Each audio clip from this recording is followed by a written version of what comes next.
Hello दोस्तों, novel edit channel में आपका स्वागत है। आई होप आप लोग स्टोरी एंजॉय करेंगे। अध्याय 1871 रोल्ड। मैंने तुम्हें काफी सम्मान दिया है। चूंकि तुम अभी भी इतने अंधे बने हुए हो तो आगे जो कुछ भी होगा उसके लिए तुम मुझे दोष नहीं दे सकते। कॉस्मो के बोलना खत्म करने के बाद उसकी ट्रू सेंट ऊर्जा ने फिर से पूरे दृश्य को भर दिया। जहां हर कोई डरा हुआ था वहीं वे बेहद उत्साहित भी थे। क्या ट्रू सेंट कोई कदम उठाने वाला है? दो बड़े परिवारों के बीच टकराव शुरू होने वाला है। ये बहुत अच्छा होने वाला है। कॉस्मो को जब ये पता चला कि पैल्मो फैमिली और फेलोज फैमिली के बीच दरार आने वाली है तो वह शुरू में इस मोड़ पर फेलोज फैमिली के साथ कोई संघर्ष नहीं चाहता था। हालांकि आज जो हुआ उसके बाद उसके पास कोई विकल्प नहीं था। यहाँ बहुत से लोग जमा हो रहे थे।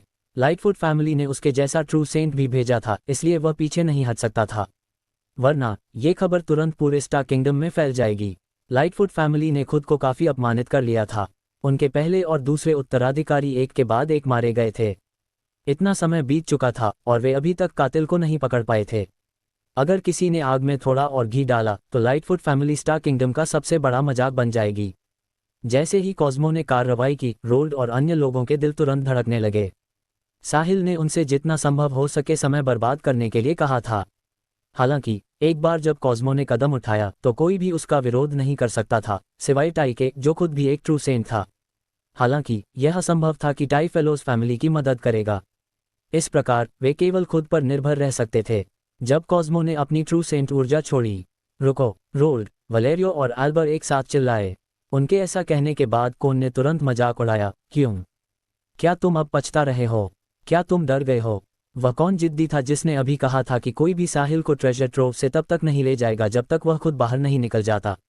उसने सोचा कि रोल्ड ने इसके बारे में सोच लिया होगा और साहिल को सौंपने के लिए तैयार हो गया होगा। कौन अकेला नहीं था जिसने ऐसा सोचा, नीचे खड़े दर्शकों ने भी यही सोचा। उन्होंने सोचा कि शो खत्म हो गया है।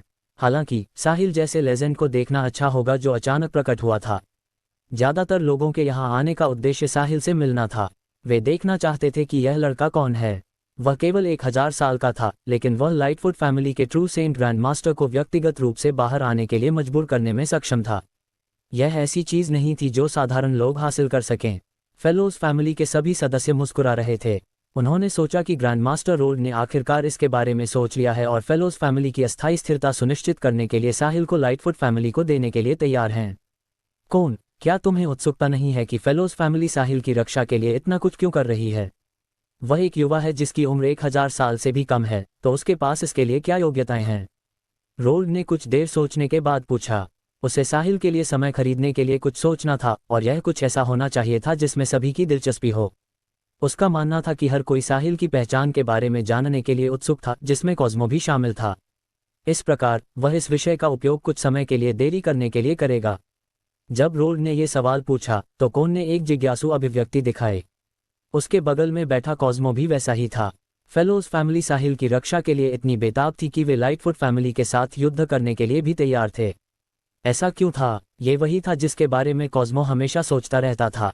फेलोज फैमिली के स्तर का परिवार सबसे अधिक लाभ लाने वाले समाधान को खोजने के लिए पेशेवरों और विपक्षों को तोलता।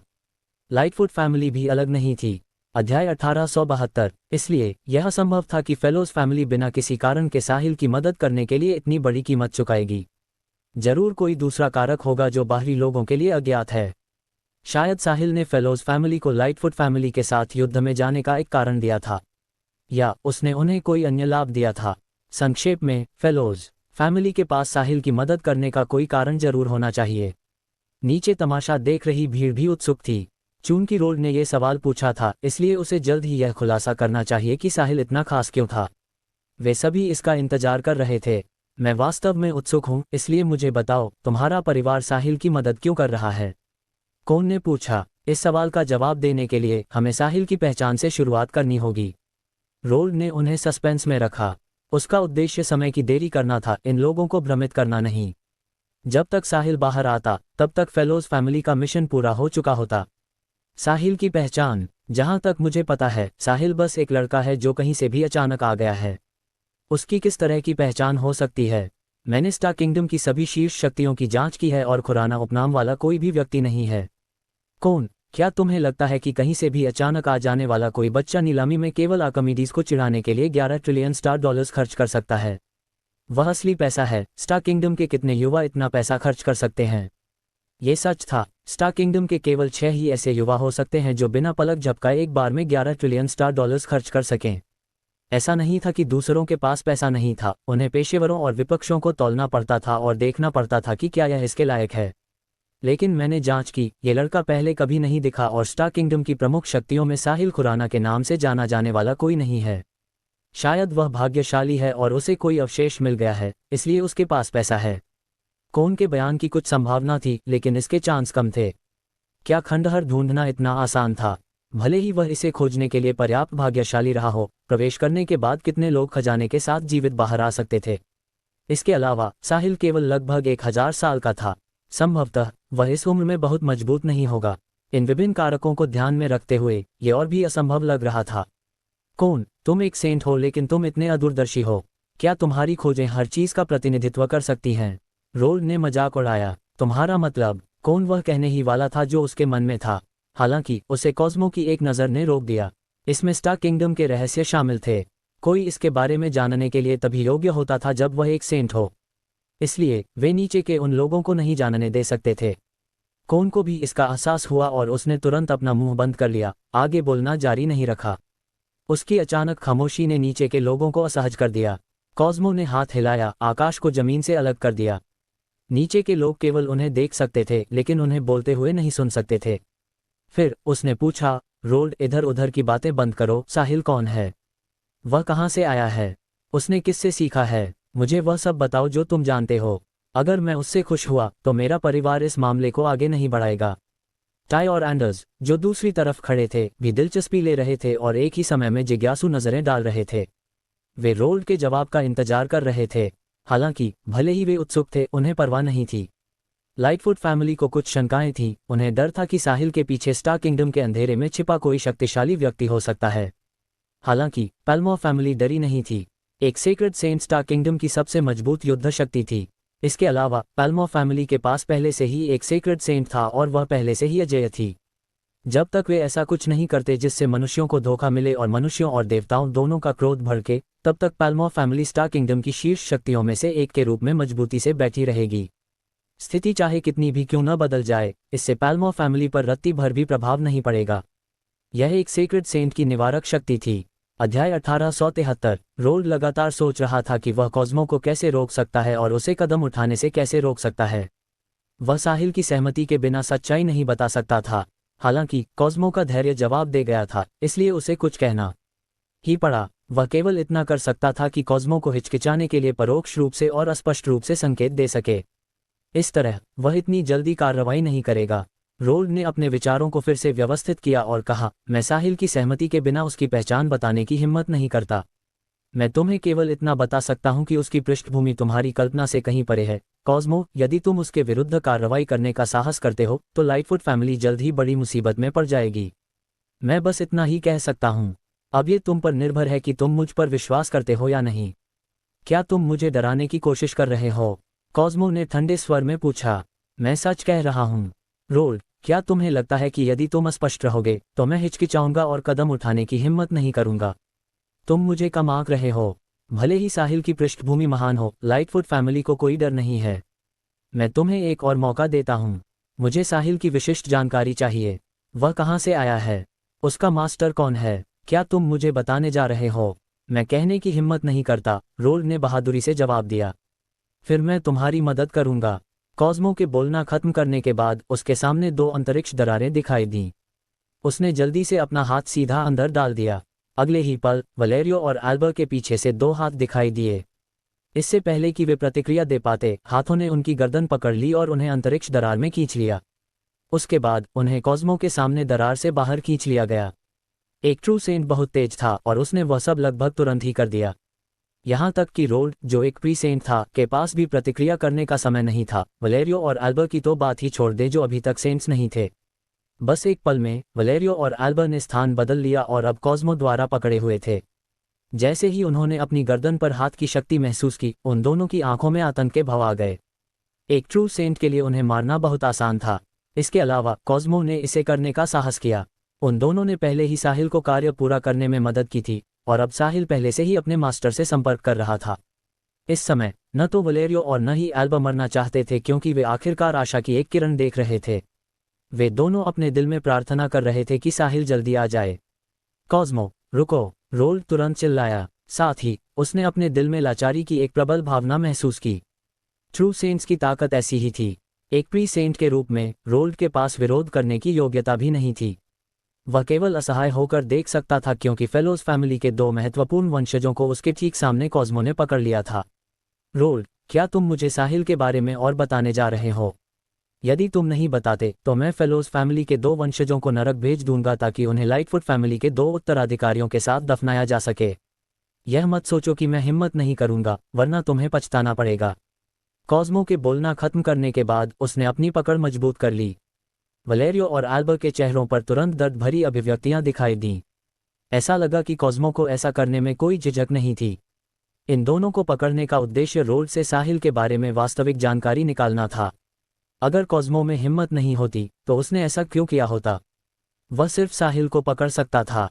जाहिर है कि रोल्ड ने अभी जो कहा था उसका उस पर कुछ प्रभाव पड़ा था। अपनी स्थिति और ताकत के साथ वह स्वाभाविक रूप से जानता था कि एक से अधिक सेक्रेड सेंट गुप्त रूप से स्वास्थ्य लाभ के लिए स्टार किंगडम में छिपे हुए थे।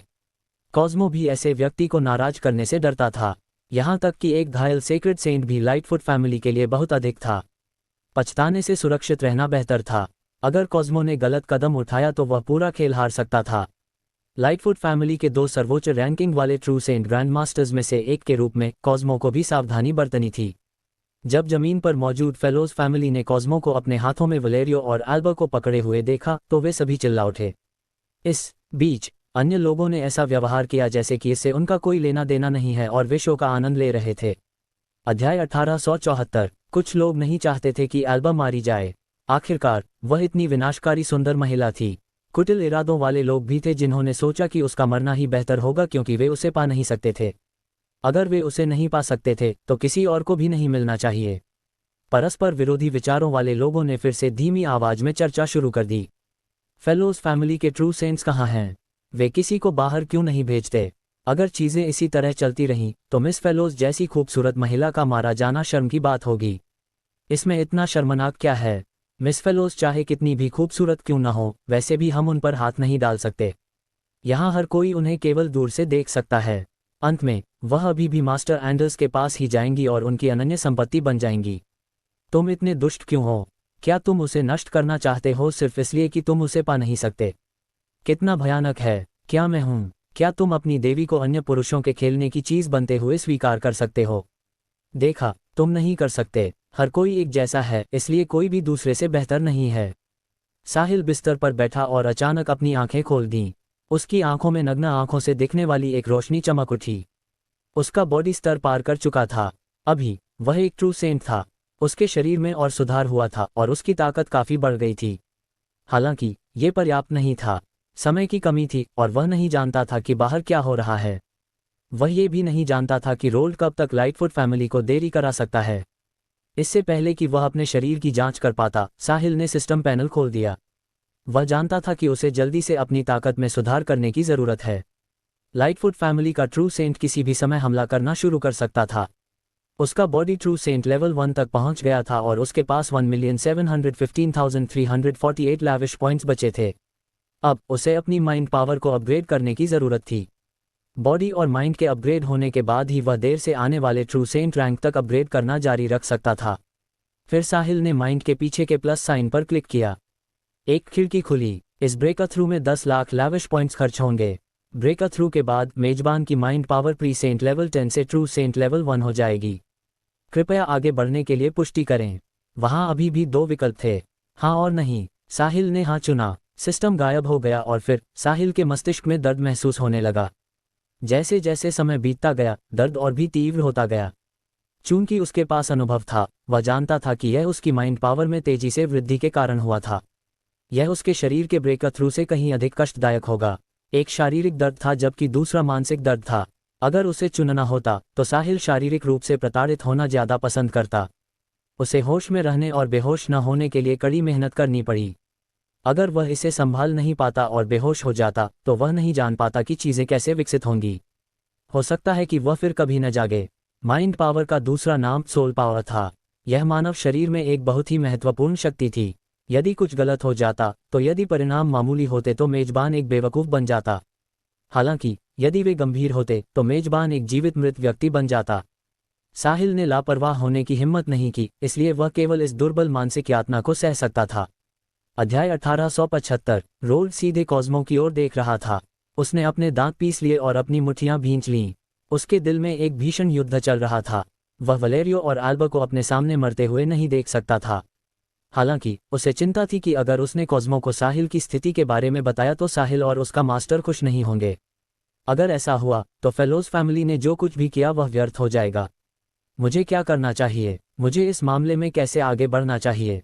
रोल्ड खामोश था। कॉस्मो अधीर था। उसने इस समय रोल्ड के आंतरिक संघर्ष को देखा और मुस्कुराहट के साथ कहा, रोल्ड, तुम्हें स्पष्ट रूप से सोचना चाहिए। इन दो लोगों का भाग्य तुम्हारे हाथों में है।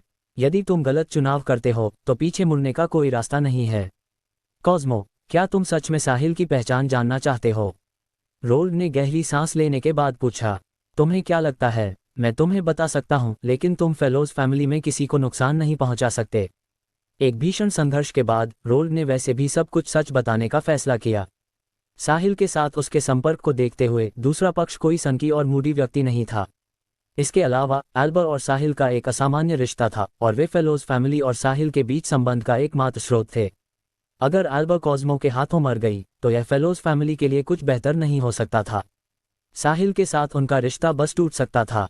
ये बिल्कुल भी स्वीकार्य नहीं था। साहिल की प्रतिभा के साथ वह निश्चित रूप से भविष्य में एक सेक्रेड सेंट होगा। स्टार किंगडम में कभी भी एक ही समय में दो सेक्रेड सेंट्स वाला कोई संप्रदाय नहीं था। इसलिए फेलोज फैमिली साहिल के साथ अपना रिश्ता खराब नहीं कर सकती थी। निश्चित रूप से, कॉस्मो ने उत्तर दिया। मेरी एक शर्त भी है। मैं केवल तुम्हें बताऊंगा, तुम्हारे अलावा किसी और को इस बारे में पता नहीं चलना चाहिए। जाहिर है, रोल्ड टाई और एंडर्स के बारे में बात कर रहा था। अगर पैल्मो फैमिली को पता चल गया कि साहिल के पास अंधेरे में छिपा एक सीक्रेट सेंट मास्टर है और कैसे फेलोज फैमिली साहिल की मदद करने के लिए वह सब कुछ कर रही है जो वे कर सकते थे, तो पैल्मो फैमिली के नियंत्रण से बचने के लिए साहिल के सीक्रेट सेंट मास्टर पर भरोसा करने की उनकी योजना उजागर हो जाएगी। अब जबकि सब कुछ अभी भी अनिश्चित था, वे पैल्मो फैमिली को इसके बारे में नहीं जानने दे सकते थे। यदि नहीं, तो वे तुरंत फेलोज फैमिली पर हमला कर देंगे। भले ही कॉस्मो को बताने पर योजना उजागर हो सकती थी, कम से कम वह अभी भी कुछ समय खरीद सकता था। जब तक ऐसा होता तब तक साहिल का मास्टर शायद यहाँ आ चुका होता। ठीक है, टाई की ओर देखने के बाद कॉस्मो सहमत हो गया। वह पहले रोल्ड से खबर निकलवाना चाहता था। उसके बाद वह जिसे चाहे उसे बता देगा क्योंकि उसके पास ऐसा करने का अधिकार था। ठीक है, उन्हें जाने दो और मैं तुम्हें बता दूंगा। तुमने कुछ नहीं कहा है तो मैं उन्हें क्यों जाने दूं? क्या होगा अगर मैं उन्हें जाने देने के बाद तुम अपनी बात से मुकर जाओ? कॉस्मो, तुम एक ट्रू सेंट हो। क्या तुम वाकई डरे हुए हो कि मैं अपनी बात से मुकर जाऊंगा? क्या तुम्हें लगता है कि हम तुमसे बच सकते हैं? कॉस्मो ने इसके बारे में सोचा और महसूस किया कि रोल्ड सही था। फेलोज फैमिली के लिए उससे बचना असंभव था। अगर वह उन्हें एक बार पकड़ सकता था तो वह उन्हें दूसरी बार भी पकड़ सकता था। इसलिए उसने अपनी पकड़ ढीली कर दी। एक बार जब वलेरियो और एल्बर सुरक्षित हो गए तो वे जल्दी से कॉस्मो से दूर चले गए और रोल्ड के पास चले गए। ग्रैंड मास्टर, दोनों की सांस फूल गई और वे चिल्लाए। उन्होंने अभी अभी जीवन मरण के संकट का अनुभव किया था। रोल्ड ने जवाब में सिर हिलाया। वलेरियो थोड़ा बेहतर था। आखिरकार उसने अपनी उम्र में बहुत सी चीज़ों का अनुभव किया था और वह जल्दी से शांत हो गया। इसके विपरीत एल्बर अभी भी सदमे में लग रही थी। अध्याय 1876। उसका शानदार चेहरा पीला पड़ गया था। उसने लगभग नरक के दरवाजों में कदम रख दिया था। यदि ग्रैंडमास्टर रोल्ड उनके पकड़े जाने के बाद ट्रू सेंट के अनुरोध पर सहमत नहीं होते तो वलेरियो और एल्बर अब मर चुके होते। ये पहली बार था जब एल्बर मौत के इतने करीब थी। क्या तुम अब मुझे बता सकते हो? कॉस्मो ने रोल्ड की ओर देखा और पूछा। रोल्ड ने एक तरफ टाई और एंडर्स की ओर देखा। कॉस्मो समझ गया और दोनों पक्षों को अलग करने ही वाला था। टाई बोल पड़ा। उसने अपने दिल के गुस्से को सहन किया और उपहास के साथ कहा, रोल्ड, तुम और भी साहसी होते जा रहे हो। तुम्हारी मुझे बाहर करने की हिम्मत कैसे हुई? तुम चिंतित हो कि कॉस्मो तुम्हारे परिवार का उपयोग तुम्हें धमकाने के लिए करेगा, लेकिन क्या तुम चिंतित नहीं हो कि मैं भी ऐसा ही करूंगा? बेहतर होगा कि तुम कोई दोहरा मापदंड न रखो। अगर मुझे गुस्सा आया तो मैं कॉस्मो से भी अधिक क्रूर हो जाऊंगा। तब तक फेलोज फैमिली का कोई भी सदस्य नहीं बचेगा। कोई भी बता सकता था कि जब टाई ने ये कहा तो वह आग बबूला था। कॉस्मो और वह दोनों ट्रू सेंट्स थे। इसके अलावा पैल्मो फैमिली फेलोज फैमिली की समर्थक थी। रोल्ड ने उसे बाहर करने की हिम्मत कैसे की? क्या वह टाई के चेहरे पर तमाचा नहीं मार रहा था? जब कॉस्मो ने ये देखा तो उसने उन दोनों को बाहर रोकने का विचार छोड़ दिया। टाई स्पष्ट रूप से गुस्से में था, इसलिए उसने उसे और उकसाने की हिम्मत नहीं की। पैल्मो फैमिली स्टार्क किंगडम की 6 शीर्ष शक्तियों में से एक थी, इसलिए यदि आवश्यक हो तो उन्हें नाराज न करना ही सबसे अच्छा होगा। रोल्ड इस समय दुविधा में था। उसके चेहरे पर एक अप्रिय भाव था। वह एक प्री सेंट था और वह 2 ट्रू सेंट्स के बीच फंस गया था, इसलिए इस समय उसके लिए ये काफी चुनौतीपूर्ण था। अभी वह वास्तव में नहीं जानता था कि क्या करना है। अगर उसने टाई के सामने घोषणा की कि साहिल के पास अंधेरे में छिपा एक सीक्रेट सेंट मास्टर है, तो टाई निश्चित रूप से तुरंत पैल्मो फैमिली से संपर्क करेगा और फेलोज फैमिली पर अपनी चालें चलना शुरू कर देगा। ऐसा कोई रास्ता नहीं था कि वे फेलोज फैमिली को अपने नियंत्रण से बचने की अनुमति दें। फेलोज फैमिली टाई की पकड़ से भी नहीं बच सकती थी। हर कोई टाई के व्यवहार को देखकर बता सकता था कि वह इसे जाने नहीं देगा। चीजें एक गतिरोध पर पहुंचती दिख रही थीं। मुख्य पात्र साहिल के प्रकट होने तक इससे बाहर निकलने का कोई रास्ता नहीं था। जब उसने साहिल के बारे में सोचा तो रोल्ड चकित रह गया। ये तर्कसंगत था कि वलेरियो और अन्य लोगों के प्रकट होने के बाद बहुत समय बीत चुका था। क्या साहिल ने अभी तक अपने मास्टर से संपर्क नहीं किया था? इतने लंबे समय के बाद भी वह अभी तक बाहर क्यों नहीं आया था? क्या कुछ हुआ था? जैसे ही रोल्ड एक प्रतिकार सोचने की कोशिश कर रहा था, टाई और कॉस्मो अब और इंतजार नहीं कर सके। रोल्ड, टालमटोल करना बंद करो और हर किसी की उत्सुकता शांत करने के लिए इसे जल्दी से कह दो। मैं भी देखना चाहता हूं कि यह लड़का किस काबिल है और तुम्हारा परिवार इतनी बेताबी से उसकी रक्षा क्यों करता है। यदि तुम हमें नहीं बताना चाहते तो तुम उसे सौंप सकते हो और हम खुद ही पूछ लेंगे। लाइटफुट फैमिली को शंकाएं हैं, लेकिन पैल्मो फैमिली को नहीं, टाई ने आग्रह किया। रोल्ड, मैंने पहले ही उन्हें जाने दिया है, इसलिए तुम्हारे पास आज साहिल की स्थिति को स्पष्ट रूप से समझाने के अलावा कोई विकल्प नहीं है। अगली बार जब मैं कोई कदम उठाऊंगा तो मैं दयालु नहीं बनूंगा। तुम्हें स्पष्ट रूप से सोचना चाहिए, कॉस्मो ने भी उसके बाद कहा। 2 ट्रू सेंट्स की धमकियों का सामना करते हुए रोल्ड के पास बस कोई दूसरा विकल्प नहीं था। वह आहें भरने के अलावा कुछ नहीं कर सका। वह अभी भी पर्याप्त मजबूत नहीं था। यदि वह भी एक ट्रू सेंट होता तो वह इस स्थिति में नहीं होता। दुर्भाग्य से ट्रू सेंट रैंक हासिल करना इतना आसान नहीं था। स्टार किंगडम में सेंट्स के 90% से अधिक हिस्सा प्री सेंट्स का था। ऐसे बहुत कम लोग थे जो ट्रू सेंट रैंक तक पहुंच सकते थे। सीक्रेट सेंट रैंक की तो बात ही छोड़ दें। केवल 6 ही ज्ञात थे।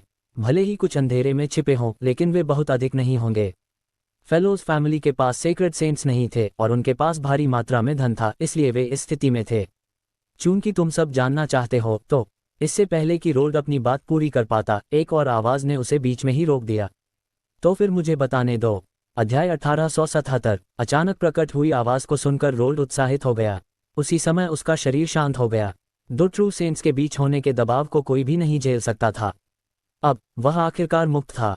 ऐसा इसलिए था क्योंकि फेलोज फैमिली का ट्रू सेंट ग्रैंड मास्टर यहाँ था। आवाज खत्म होने के बाद रोल्ड के बगल में एक अंतरिक्ष दरार दिखाई दी और एक व्यक्ति बाहर निकला। ग्रैंड मास्टर, रोल्ड ने तुरंत झुककर अभिवादन किया। ग्रैंड मास्टर एल्बर और वलेरियो ने भी वैसा ही किया। उनके अशांत मन को आखिरकार सुकून मिला। वे अब आखिरकार सुरक्षित थे। उन्हें कॉस्मो द्वारा फिर से पकड़े जाने का डर नहीं होगा।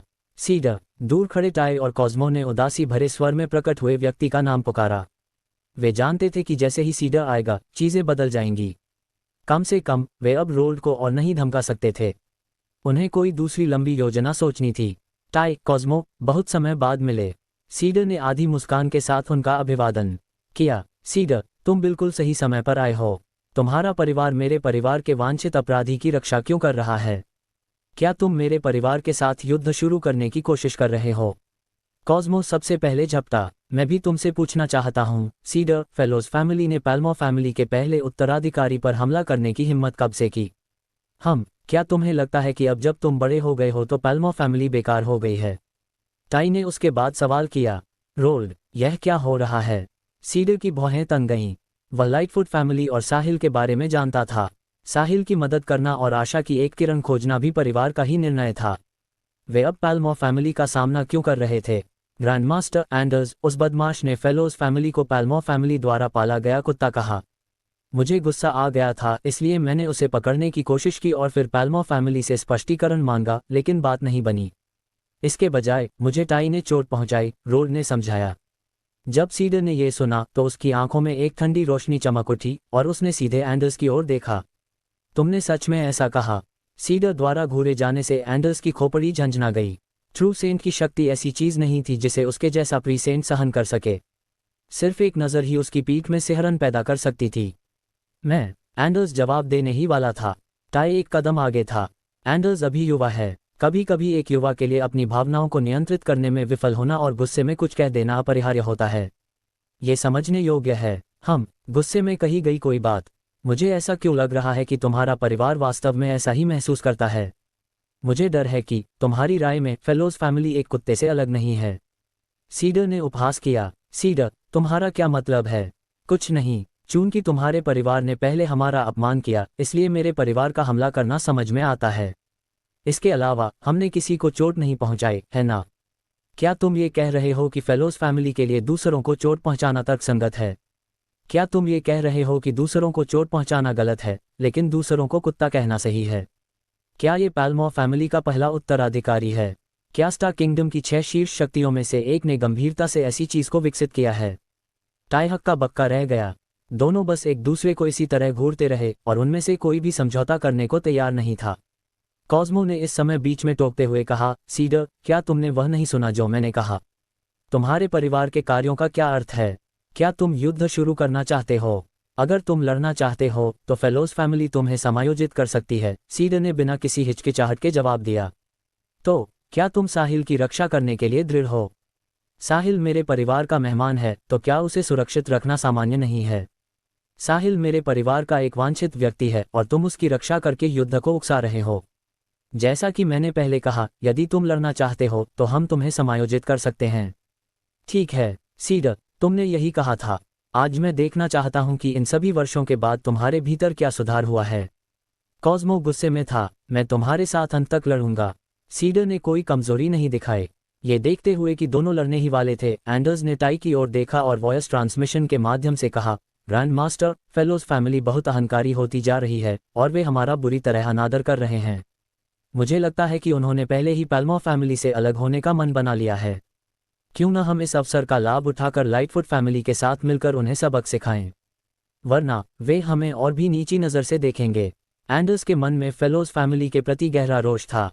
सबसे पहले रोल्ड ने उसे साहिल को ले जाने देने से इनकार कर दिया और यहाँ तक कि उस पर हमला करने की हिम्मत भी की।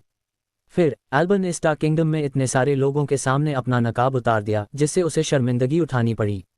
एंडर्स इतना संकीर्ण सोच वाला व्यक्ति था और उसने अब पूरी फेलोज फैमिली को तुच्छ समझना शुरू कर दिया था। मौका मिलने पर वह निश्चित रूप से फेलोज फैमिली का सफाया कर देता। अध्याय 1878। अब कॉस्मो और सीडर लड़ने ही वाले थे। ये कहना मुश्किल था कि दोनों में से कौन जीतेगा। एंडर्स आग में घी डालना चाहता था और फेलोज फैमिली को यह समझाना चाहता था कि अगर उन्होंने उसे नाराज किया तो क्या होगा। इस क्षण सीडर के आगमन ने नीचे मौजूद फेलोज फैमिली को निराशा के कगार से वापस ला दिया।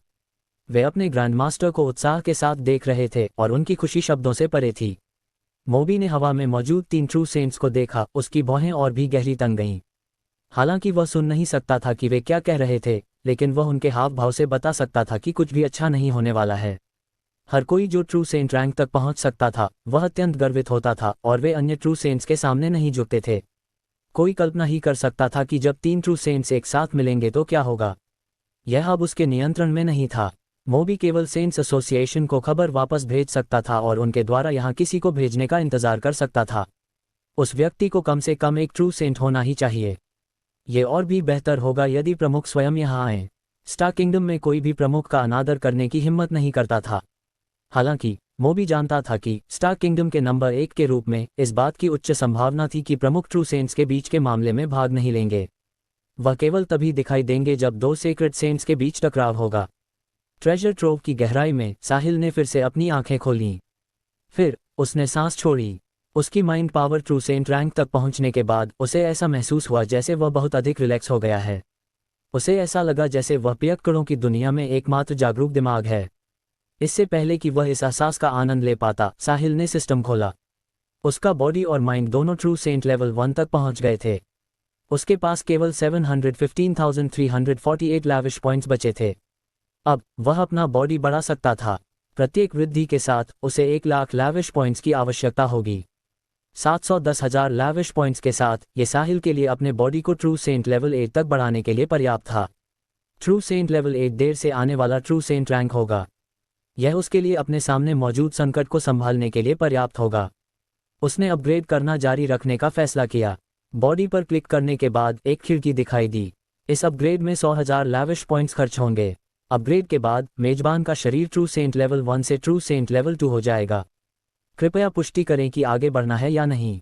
हाँ, बॉडी को अपग्रेड करने में लगने वाला समय प्री सेंट से ट्रू सेंट में अपग्रेड करने से कम होगा। 6 बार अपग्रेड करने और 600,000 लैविश पॉइंट्स खर्च करने के बाद साहिल का बॉडी ट्रू सेंट लेवल 7 तक पहुंच गया। उसकी युद्ध शक्ति तुरंत लेट ट्रू सेंट तक बढ़ गई। उसके पास अभी भी 110,000 लैविश पॉइंट्स बचे थे और साहिल एक और स्तर बढ़ा सकता था। हालांकि उसने ऐसा नहीं किया। लेवल 7 और लेवल 8 के बीच ज़्यादा अंतर नहीं था क्योंकि वे दोनों लेट ट्रू सेंट रैंक थे। साहिल 110,000 लैविश पॉइंट्स को बचाकर रखेगा। उसके बॉडी और माइंड के ट्रू सेंट रैंक को पार करने के बाद सिस्टम ने उसे एक और स्किल का पुरस्कार दिया, क्लोनिंग। साहिल को सिस्टम के पुरस्कारों पर भरोसा था। आज उसके पास जो कुछ भी था वह सिस्टम द्वारा ही दिया गया था। इसलिए साहिल ने क्लोनिंग को आजमाने के लिए अपने शेष लैविश पॉइंट्स का उपयोग करने की योजना बनाई। अध्याय 1879। साहिल के लेट ट्रू सेंट रैंक तक पहुंचने के बाद वह अब थोड़ा रिलैक्स महसूस कर सकता था। वह महसूस कर सकता था कि बाहर की लड़ाई अभी शुरू नहीं हुई है। इसलिए उसने अपना ध्यान उस नई स्किल पर लगाया जिससे सिस्टम ने उसे पुरस्कृत किया था। सिस्टम के पास क्लोनिंग का बहुत ही बुनियादी परिचय था। साहिल अपने ब्लड एसेंस की एक बूंद का उपयोग करके एक क्लोन को बुला सकता था और क्लोन की ताकत उसके वास्तविक रूप के समान होगी। क्लोन 1 घंटे तक अस्तित्व में रहेगा और समय पूरा होने पर गायब हो जाएगा। साहिल पहले से ही रक्तसार की एक और बूंद जोड़ सकता था ताकि क्लोन गायब न हो। साहिल को हर बार बुलाने के लिए रक्तसार की एक बूंद की आवश्यकता होगी। सिद्धांत रूप में जब तक साहिल के पास पर्याप्त रक्तसार था, क्लोन हमेशा आसपास रहेगा। जब साहिल ने ये देखा तो वह विलाप किए बिना नहीं रह सका। सिस्टम ने उसे जो कुछ भी दिया वह अद्भुत था। वह अब एक लेट ट्रू सेंट था, इसलिए यदि वह एक क्लोन बुलाता है और वह उसके समान स्तर पर होगा तो 2 लेट ट्रू सेंट्स होंगे। ये कितनी अद्भुत स्किल थी। शक्तिशाली लोगों के बीच लड़ाई के लिए 1 घंटा पर्याप्त से अधिक था। अगर यह पर्याप्त नहीं था तो वह बस रक्तसार की एक और बूंद जोड़ सकता था। हालांकि एकमात्र बुरी बात यह थी कि इसके लिए रक्तसार की आवश्यकता थी। रक्तसार मानव हृदय के पास का रक्त था और यह सामान्य रक्त से भिन्न था। वही मानव का सार था। इसका बहुत अधिक उपयोग करने से शरीर को स्थायी क्षति हो सकती है। जो चीजें रक्तसार को पोषण दे सकती थीं, वे स्वर्ग और पृथ्वी के सभी बहुमूल्य खजाने थे जो आसमान छूती कीमतों पर बिकते थे।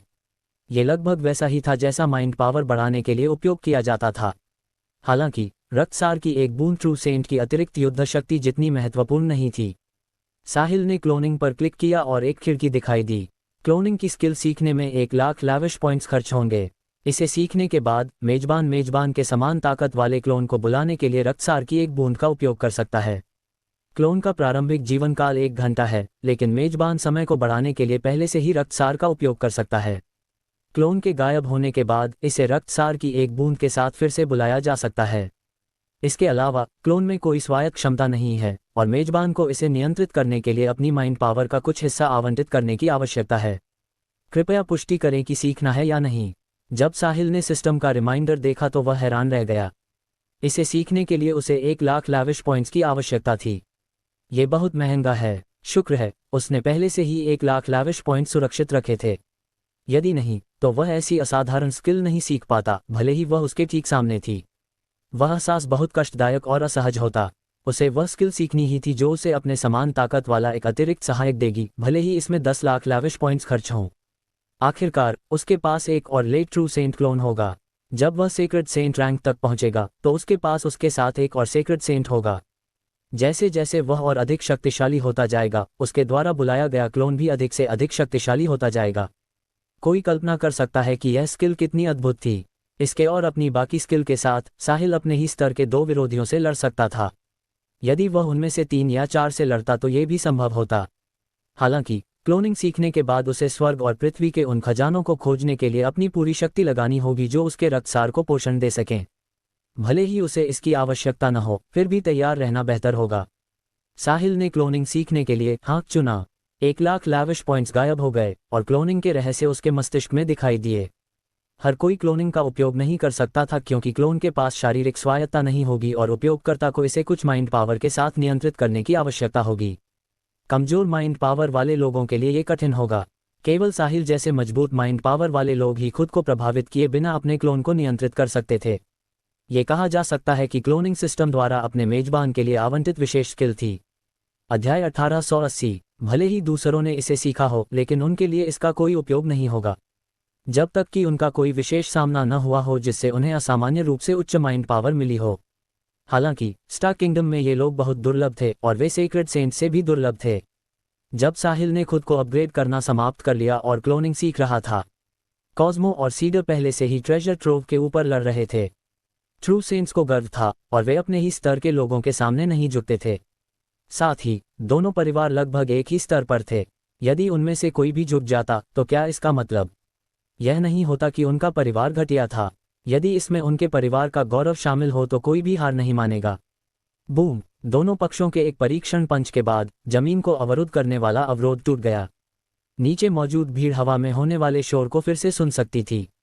दो ट्रू सेंट्स के बीच की लड़ाई ने नीचे के लोगों में खलबली मचा दी। देखो, वे लड़ रहे हैं, वे लड़ रहे हैं। लाइटफुट और फेलोज फैमिलीज के ट्रू सेंट्स लड़ रहे हैं। क्या वे यहाँ लड़ने जा रहे हैं? यहाँ बहुत सारे लोग हैं।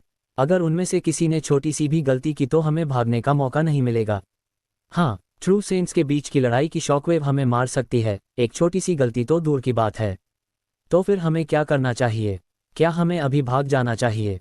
हमारा जीवन सबसे महत्वपूर्ण चीज़ है, भागना। क्या वह काम करेगा? अगर वे दोनों सच में लड़ते हैं तो पूरा सेंट्रल सेक्रेड कॉन्टिनेंट टुकड़ों टुकड़ों में बिखर जाएगा। तब तुम कहाँ जा सकते हो? उन्हें केवल एक दूसरे का परीक्षण करना चाहिए। वे सच में नहीं लड़ेंगे, है ना? यहाँ के लोग स्टार किंगडम की आधी शक्तियों का प्रतिनिधित्व करते हैं, इसलिए वे किसी भी परिणाम को सहन करने में सक्षम नहीं हो सकते हैं। मुझे भी ऐसा ही लगता है। अगर वे सच में लड़ना चाहते हैं तो वे यहाँ नहीं लड़ेंगे। इसके अलावा हमारे पास सेंट्रल सेक्रेड कॉन्टिनेंट पर TSA है। TSA का प्रमुख स्टार किंगडम में नंबर 1 है, इसलिए वह उन्हें सेंट्रल सेक्रेड कॉन्टिनेंट पर अराजकता फैलाने की अनुमति नहीं देगा। अंत में किसी ने कुछ समझदारी भरी बात कही और अस्थायी रूप से भीड़ को शांत कर दिया।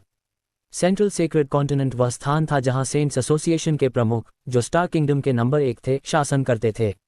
लाइटफुट और फेलोज फैमिलीज भी बेवकूफ़ नहीं थे, इसलिए वे यहाँ सच में नहीं लड़ेंगे। यदि नहीं तो यदि सेंट्स एसोसिएशन के प्रमुख व्यक्तिगत रूप से यहाँ आए तो उन दोनों को भुगतना पड़ेगा। उनके पास सेक्रेड सेंट्स भी नहीं थे। मोबी भीड़ के बीच खड़ा था और वह जानता था कि उसे क्या करना चाहिए। चूंकि उसे सेंट्स एसोसिएशन द्वारा यहाँ भेजा गया था, इसलिए उसे कॉस्मो और सीडर से बात करने जाना ही था, चाहे वे सच में लड़ें या नहीं। वह सेंट्स के बीच की लड़ाई को रोकने के लिए वह सब कुछ करेगा जो वह कर सकता था। भले ही वह इसे रोक न सके, लेकिन उसे उन दोनों को कहीं और लड़ने की याद दिलानी होगी। ये सबसे अच्छा होगा यदि वे वॉइड में जा सके ताकि वे निर्दोषों को चोट न पहुंचाएं। इसलिए मोबी ने तीनों परिवारों के बीच उड़ान भरने का साहस जुटाया। इस क्षण वह बहुत घबराया हुआ था। वहां 3 ट्रू सेंट्स थे और वे सभी अपनी ऊर्जा दिखा रहे थे। मोबी उनके बीच समुद्र में एक पत्ते की तरह था। वह विशाल लहरों के 3 सेटों के नीचे किसी भी समय डूब सकता था। उसने पहले भी बहुत से शक्तिशाली लोगों को देखा था और वह सेंट्स एसोसिएशन के प्रमुख जैसे सेक्रेड सेंट से भी मिल चुका था। एक सेक्रेड सेंट जो अपनी ऊर्जा को नियंत्रित कर सकता था और एक मिलनसार व्यक्तित्व दिखाता था, वह अपनी बंदूकों के साथ उग्र ट्रू सेंट से बहुत अलग था। वैसे भी मोबी ने महसूस किया कि वे तीनों अभी प्रमुख से भी डरावने थे। बेशक उसने सेंट्स एसोसिएशन के प्रमुख को कभी गुस्से में नहीं देखा था, इसलिए उसने ऐसा कहने की हिम्मत की। यदि नहीं तो 10 ट्रू सेंट्स भी एक क्रोधित सेक्रेड सेंट की तुलना नहीं कर सकते थे। अध्याय 1881। साथियों, कृपया रुकें। मोबी ने जोर से चिल्लाकर उन्हें रोका। तुम कौन हो? तुम केवल एक मामूली प्री सेंट हो। तुम्हारी हमारे बीच के मामलों में हिस्सा लेने की हिम्मत कैसे हुई? क्या तुम मरना चाहते हो? कॉस्मो ने आक्रामक होकर पूछा। वह मोबी को नहीं जानता था। एक ट्रू सेंट के रूप में कॉस्मो पूरे साल एकांत में रहता था और शायद ही कभी बाहर निकलता था। भले ही वह बाहर निकलता, वह केवल उसी स्तर के शक्तिशाली लोगों को जानता और प्री सेंट्स की परवाह नहीं करता। महोदय, मैं मोबी नॉर्थ हूं, जो सेंट्स एसोसिएशन का प्रत्यक्ष सहयोगी है। इस बार मैं प्रमुख के आदेश पर लाइटफुट और फेलोज फैमिलीज के बीच की शिकायतों को सुलझाने आया हूं। सेंट्स एसोसिएशन के तहत एक प्रत्यक्ष सहयोगी हम। इसमें कोई आश्चर्य नहीं कि तुम इतने दखलंदाज हो। कॉस्मो ने उपहास किया। मोबी ने भी पलटकर जवाब नहीं दिया। एक ट्रू सेंट के साथ बहस करना बहुत मूर्खतापूर्ण होगा।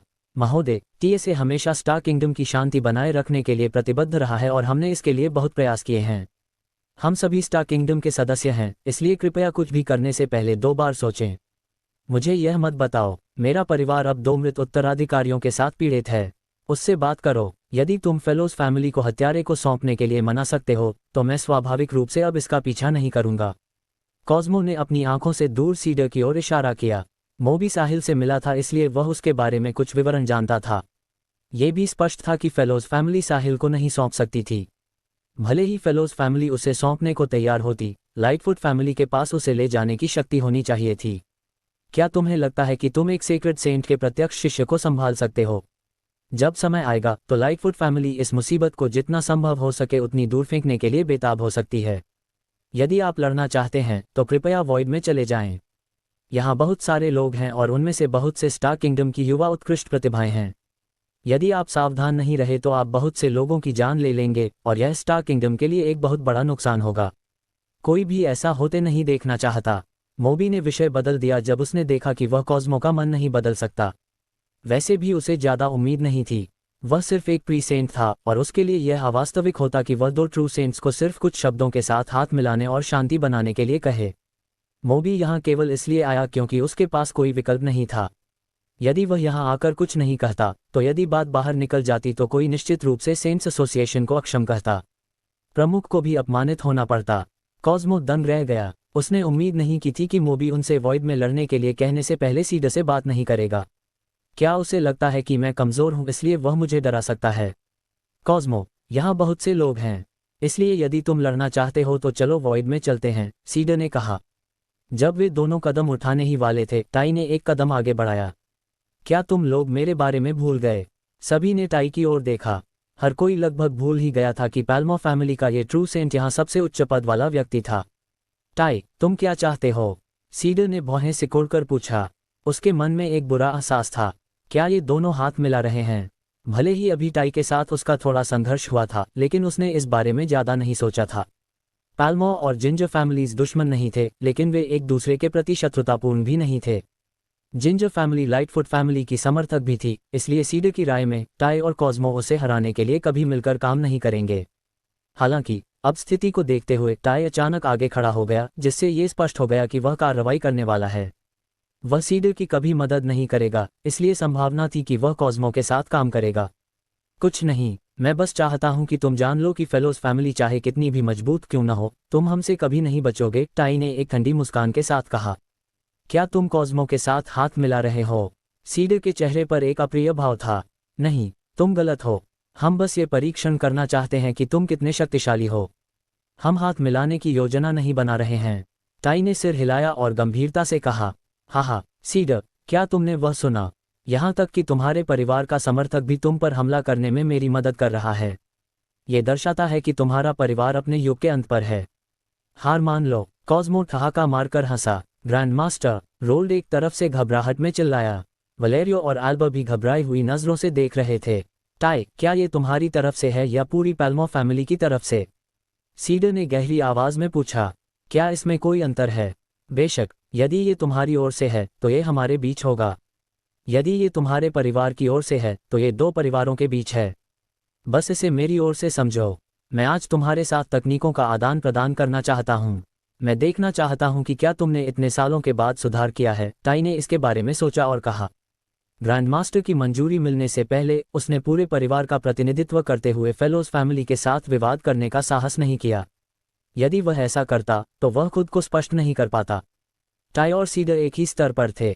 वे दोनों ट्रू सेंट्स थे, लेकिन उनके परिवारों में उनकी स्थितियां अलग अलग थीं। अध्याय 1882। सीडर फेलोज फैमिली के 3 सबसे मजबूत ट्रू सेंट्स में से एक था और वह अकेला था जिसे चोट नहीं लगी थी। इसलिए यह स्पष्ट था कि उसका दर्जा बहुत ऊंचा था। उसके शब्द और कार्य पूरी फेलोज फैमिली का प्रतिनिधित्व कर सकते थे। हालांकि टाई अलग था। पैल्मो फैमिली में एक सेक्रेड सेंट ग्रैंड मास्टर भी था जो प्रभारी था, इसलिए टाई केवल ग्रैंड मास्टर की बात सुन सकता था जब पूरे परिवार से जुड़े मामले हों। समझ गया, तो फिर आ जाओ। मैं देखना चाहता हूं कि तुम दोनों मिलकर क्या कर सकते हो। सीडर ने गर्व से कहा। कितने अज्ञानी हो, कितने अभिमानी हो, टाई और कॉस्मो एक ही समय में जोर से चिल्लाए।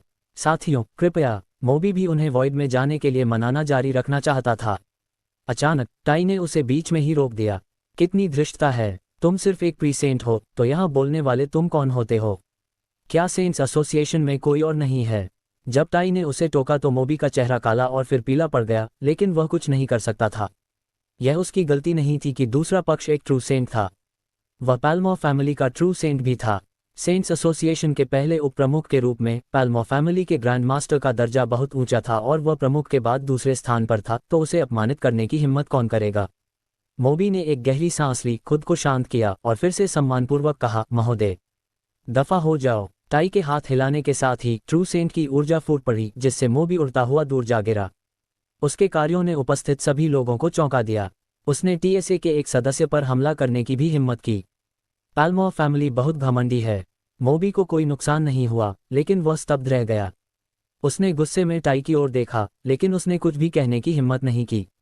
टाई उदासीन था। मोबी सिर्फ एक प्रीसेंट था, तो क्या हुआ अगर वह सेंट्स एसोसिएशन का प्रत्यक्ष सहयोगी था। सेंट्स एसोसिएशन में ग्रैंड मास्टर की स्थिति के साथ मोबी जैसा प्रीसेंट कोई भी पैल्मो फैमिली के लिए कुछ भी नहीं था। बीच में मोबी के खड़े न होने से टाई और कॉस्मो ने सीडर पर ध्यान केंद्रित करना शुरू कर दिया। सीडर जानता था कि वे दोनों कार्रवाई करने वाले हैं। दो ट्रू सेंट्स के खिलाफ उसके जीतने की कोई संभावना नहीं होगी, इसलिए वह केवल खुद को तैयार कर सकता था और इसे झेल सकता था। कॉस्मो, मैं सीडर को संभालूंगा। तुम्हें फेलोज फैमिली के सदस्य को पकड़ना चाहिए, टाई ने कहा। जब वह कॉस्मो के साथ हाथ मिला रहा था तो वह खुद को शर्मिंदा नहीं कर सकता था। ठीक है, कॉस्मो हंसा। उसे बहुत खुशी होगी कि कोई उसके लिए रास्ता बना रहा है। उन दोनों की ऊर्जा विस्फोटित हुई और शक्तिशाली विनाश के साथ पूरे दृश्य में फैल गई। उन्होंने जानबूझकर नीचे की भीड़ से परहेज भी किया। टाई, कॉस्मो, तुम बदमाशों, तुम बेशर्म कमबख्तों, तुम्हारी युवा पीढ़ी के खिलाफ कार्रवाई करने की हिम्मत कैसे हुई। सीडर दहाड़ा। साथ ही उसने एक ट्रू सेंट के रूप में अपनी शक्ति भी दिखाए। हालांकि दो ट्रू सेंट्स की ऊर्जा के विस्फोटों के आगे ये कुछ भी नहीं लग रहा था। एल्बर और वलेरियो की रक्षा करने के अलावा रोल्ड कुछ नहीं कर सकता था। वे बहुत कमजोर थे, इसलिए वे केवल खतरे को अपने करीब आते हुए देख सकते थे। एल्बर ने अपने दिल में प्रार्थना की, उम्मीद की कि साहिल जितनी जल्दी हो सके अपने मास्टर को ले आए। यदि नहीं, तो उसका परिवार इस आपदा से नहीं बच पाएगा। नीचे की भीड़ सीधे आसमान की ओर देख रही थी। हर किसी को ट्रू सेंट्स की लड़ाई देखने का मौका नहीं मिलता था। ये निस्संदेह उनकी साधना के लिए फायदेमंद होगा। जब वे दोनों टकराने ही वाले थे, जमीन से ट्रू सेंट ऊर्जा का एक और विस्फोट हुआ और सीधे बादलों में चला गया। गरज। फिर उसने ट्रू सेंट ऊर्जा के 3 विस्फोटों को अलग कर दिया। इस अचानक हुए बदलाव ने सभी के होश उड़ा दिए, यहाँ तक कि टाई और कॉस्मो भी अपने रास्ते में रुक गए। क्या ट्रेजर ट्रोव में कोई और ट्रू सेंट छिपा है? क्या पूरी फेलोज फैमिली युद्ध के लिए बाहर आ रही है? अध्याय 1883। ऊर्जा का अचानक विस्फोट एक तेज तलवार की तरह था। इसने न केवल अन्य 3 ट्रू सेंट्स की ऊर्जाओं को तोड़ दिया, बल्कि इसने हवा में हजारों मील तक बादलों को भी विभाजित कर दिया। ऐसा लग रहा था जैसे इसने आसमान में एक छेद कर दिया हो। नीचे के लोग फटी आंखों से आसमान को देख रहे थे। यदि 3 ट्रू सेंट्स, टाई, कॉस्मो और सीडर, ने सभी को ऐसा महसूस कराया जैसे वे प्रभावशाली और राजसी थे, तो इस नई ट्रू सेंट ऊर्जा ने उन्हें ऐसा महसूस कराया जैसे मालिक संयम दिखाने में विफल रहा है और अपनी शक्ति का पूरी सीमा तक प्रदर्शन कर रहा है। ये कौन है? उसकी ऊर्जा इन तीनों से कम नहीं है, इसलिए वह निश्चित रूप से एक और ट्रू सेंट है। टाई और कॉस्मो पास ही रुक गए। उनकी आंखें सीधे उभरती हुई नई ऊर्जा की ओर टिकी थीं। उन्हें कोई अंदाजा नहीं था कि ट्रेजर ट्रोव में एक और ट्रू सेंट छिपा हुआ था। वे सोच रहे थे कि क्या ये फेलोज फैमिली का कोई और ट्रू सेंट है, लेकिन अब ऐसा नहीं लग रहा था। फेलोज फैमिली में 3 ट्रू सेंट्स थे। सीडर के अलावा अन्य 2 घायल थे और ठीक नहीं हुए थे, इसलिए उनकी युद्ध शक्ति कम हो जाएगी। हालांकि अभी उस व्यक्ति ने जो ऊर्जा दिखाई थी, उसे देखते हुए वह इन तीनों से कमतर नहीं था, इसलिए वे पुष्टि कर सकते थे कि वह फेलोज फैमिली का सदस्य नहीं था। हालांकि इन तीनों परिवारों के बीच के मामले में कौन हस्तक्षेप करेगा? टाई और कॉस्मो भ्रमित थे, खासकर टाई।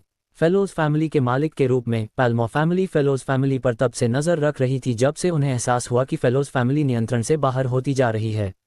आखिरकार वे ट्रेजर ट्रोव, जो कि पैसे देने वाली गाय थी, पर कब्जा करने की कोशिश कर रहे थे। उन्होंने ऐसा इसलिए किया ताकि फेलोज फैमिली को कोई चाल चलने और पैल्मो फैमिली की योजना को प्रभावित करने से रोका जा सके। हालांकि उन्होंने कभी भी फेलोज फैमिली को किसी अन्य शक्तियों के करीब जाते नहीं देखा। क्या वे इस पूरे समय धैर्यपूर्वक पीड़ित थे, लेकिन दृढ़ता से बदला लेने का संकल्प लिए हुए थे? क्या उन्होंने ऐसा व्यवहार किया जैसे वे पैल्मो फैमिली की निगरानी को स्वीकार कर रहे थे, लेकिन पूरे समय बाहर निकलने का रास्ता खोजने की कोशिश कर रहे थे? टाई ने अपनी आंखें सिकुड़ी और एक ठंडी रोशनी चमकी। उसे लगा कि यह संभव है। जब किसी के साथ ऐसा होता है तो कोई भी ताकत आत्मसमर्पण करने को तैयार नहीं होती। फेलोज फैमिली के लिए विद्रोह करना चाहना समझ में आता था। हालांकि जो चीज टाई को भ्रमित कर रही थी वह ये थी कि पैल्मो फैमिली स्टार किंगडम में एक सीक्रेट सेंट के साथ 6 शीर्ष शक्तियों में से एक थी।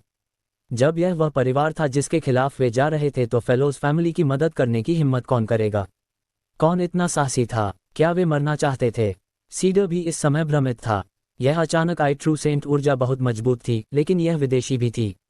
उसे यकीन था कि वह इस ट्रू सेंट से पहले कभी नहीं मिला था और यह उसके परिवार के अन्य 2 ट्रू सेंट्स में से एक नहीं था। हालांकि ये व्यक्ति ट्रेजर ट्रोव में छिपा हुआ था और इस महत्वपूर्ण क्षण में कार्रवाई कर रहा था। क्या ये? सीडर ने एक संभावना पर विचार किया। न केवल वह, बल्कि रोल्ड और वलेरियो ने भी इस संभावना के बारे में सोचा। क्या साहिल अपने मास्टर से संपर्क नहीं कर रहा था? तो ये ट्रू सेंट जो अचानक प्रकट हुआ है वह साहिल का रहस्यमयी मास्टर हो सकता है।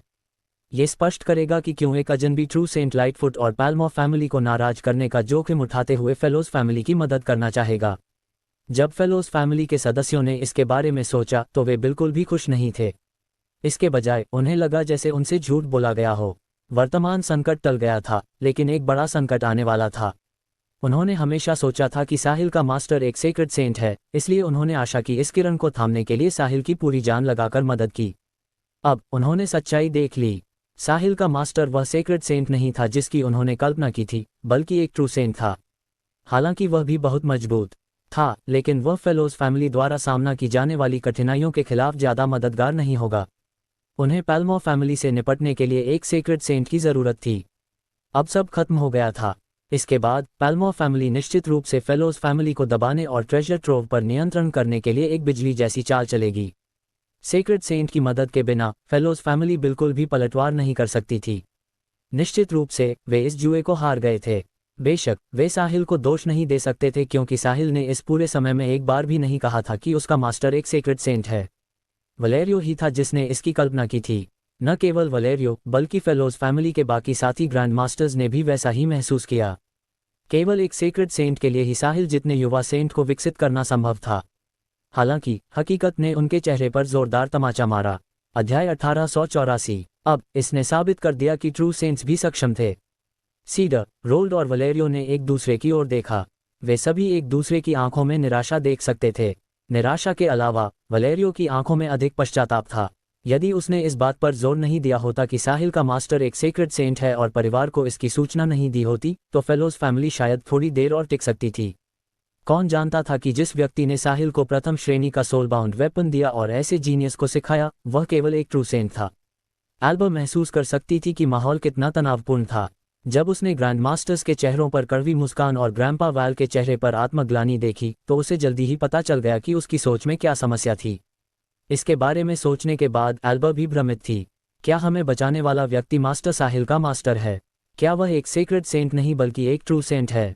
क्या इसका मतलब यह है कि हमारे सभी प्रयास व्यर्थ थे? क्या कोई भी पैल्मो फैमिली के सीक्रेट सेंट से लड़ने में हमारी मदद नहीं कर सकता? और क्या इसका मतलब यह है कि मैं एंडर्स से भी नहीं बच सकती? मैंने अभी एंडर्स को गुस्सा दिलाने के लिए अपना नकाब भी हटा दिया।